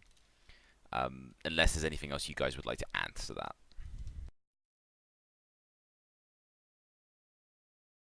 that. Did you want to bring up about going to Prosperity Junction, Black Wolf?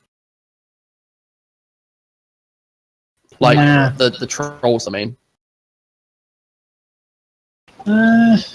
Could. I'm not sure. Well, even if they don't, I think, yeah. I just mentioned that they should, maybe not all of them, maybe Cliffjumper and a couple of others go and see White Wolf at, Prosperity Junction. Tell him, what's going on, so that he can inform the ATC, and maybe they can get food and stuff from the ATC for the information, just to help tide them over while they find a better place for themselves. Basically just use the ATC to get some, food and stuff, and ammunition for your gun. Okay, yeah. Cliffjumper says he'd be happy to, visit White Wolf because he owes White Wolf a debt. So he says once he's managed to get his people through the 100 hoodoos and out into safer territory, then yeah, he'll do this. He'll make his way to Prosperity Junction and find White Wolf.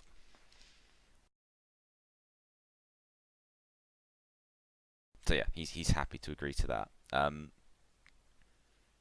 Cyrus and Moxie ask you guys what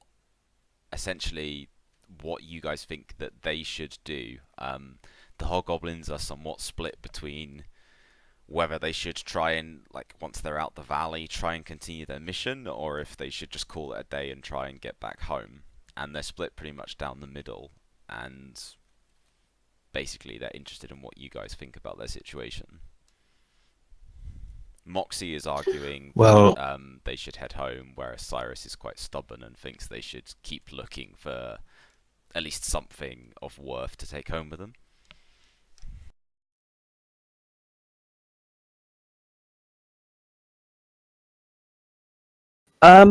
I think they should look for something to take home, especially seeing as, like, there's a lot of area like north that could be mineral rich.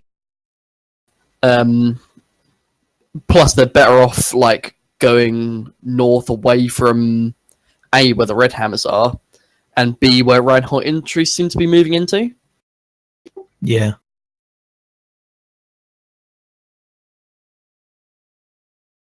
And if they get something like claim to some mineral place, they could get away from ATC's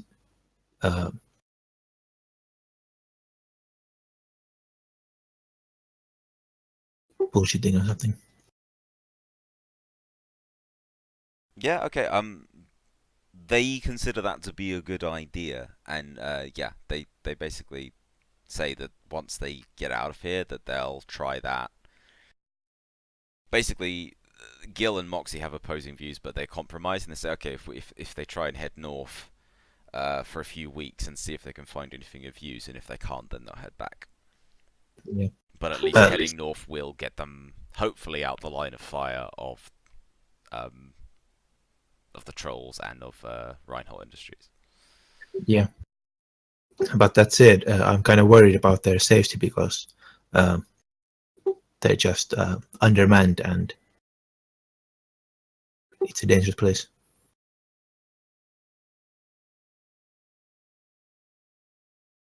Yeah, Cyrus basically says it. Yeah, we're hobgoblins. Our life is always dangerous. We'll make the best of it we can.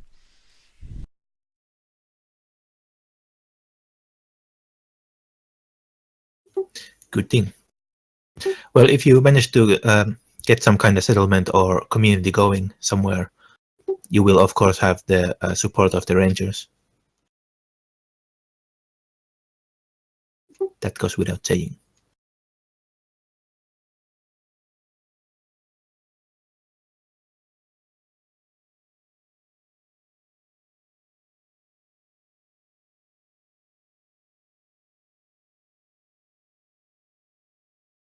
Yeah, and we are not affiliated with ATC. Like, we don't answer to them. We are our own thing. It's more like the ATC answers to you for the laws and things. Yes. I'm the law. I am.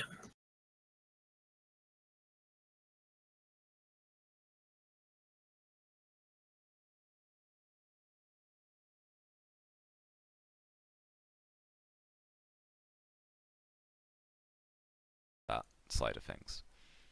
Yeah. Cool.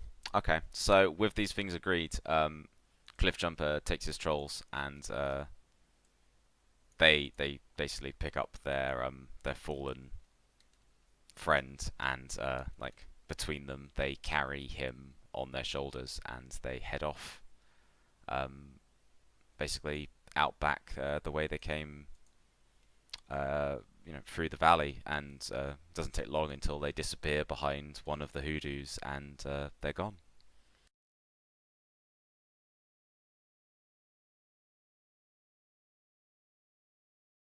And once they've passed out of sight, Cyrus says, "Well, looks like we're gonna get out of here at last. Everyone, get to it."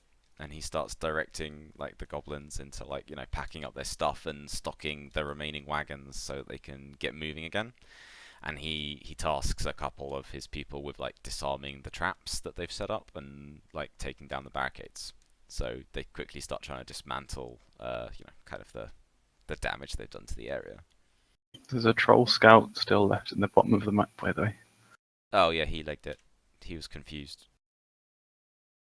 But he's gone now. I promise.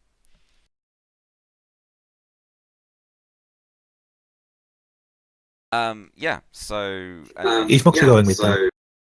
Sorry? Is Moxie going with them, or is she coming back to us? I was going to say, Moxie basically says to you guys that she knows that she had a deal with you and to spend time, that she was going to join you guys on your expedition, but she feels now that the most important thing she should do is stay with her people. Like, if nothing else, she's one of the few hobgoblins who has medical experience, so she feels this is where she needs to be. And she hopes you'll understand. Yeah, some fair of my enough. But she asks you, if you do ever find anything that like might be relevant to her studies, her quest to find a sort of aether-based cure for the problems that hobgoblins suffer from, then she really hopes that you'll find some way to let her know. Just as a thing, as I just remembered, I fly to Moxie, Okay. and I open up my tinderbox, and I show her the stone, the sunstone. She says, "Wow, And- that's real pretty." And I sort of basically say, like, I don't really know what it does yet, but in case it is, like, I sort of show her the fact that it like turns this amazing glowing sun in certain light, and I'm like, if I can figure out what it does, and if it is something that is helpful, then I swear you'll be the first person that gets help from it. Did we kind of identify it last time? You want sorry, Jack? Or Six? I can't remember who it was who spoke. Did we identify it last time? Yeah, I don't think we really identified exactly what it does. We sort of we know it's like this like sphere of magic that seems to like have sylph roots and like it's basically like completely wild energy. But we still don't really quite know exactly what it does. Yeah. I think that's where we got to. Yeah, I that was begin to more or less drool. it, yeah. As Twig gets out. Yeah, so Twiglet offers Moxie this like sort of bit of knowledge that there might be something to help her at some point.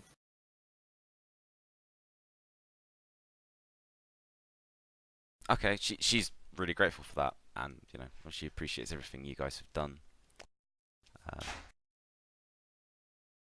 But yeah, essentially, the hobgoblins just pretty much spend the next few hours packing their camp up, and they are pretty much ready to try and make their way out of this valley. And it's sort of time for you guys to decide what you will do next. But given the time, I'd say that we're best leaving that until next week for you to decide. But yeah, good job. You not only stopped the trolls and hobgoblins from killing each other, you've worked out a basic peace between them, and they both have a plan now about what they're going to do. So you've helped them. So I'd say that was pretty well done. Yay! Was that anything like you thought we were going to handle that situation as? I thought you'd try and find a diplomatic solution. The race, from my point of view, was not so much about how it would go down, because I couldn't predict that, but if the trolls would sabotage enough of the wagons that the hobgoblins were essentially doomed. Because if they'd driven off all their wagons and supplies, then the hobgoblins would be pretty stranded. But God, that could have been so much worse. you managed to stop things from getting out of hand. Undo the complete.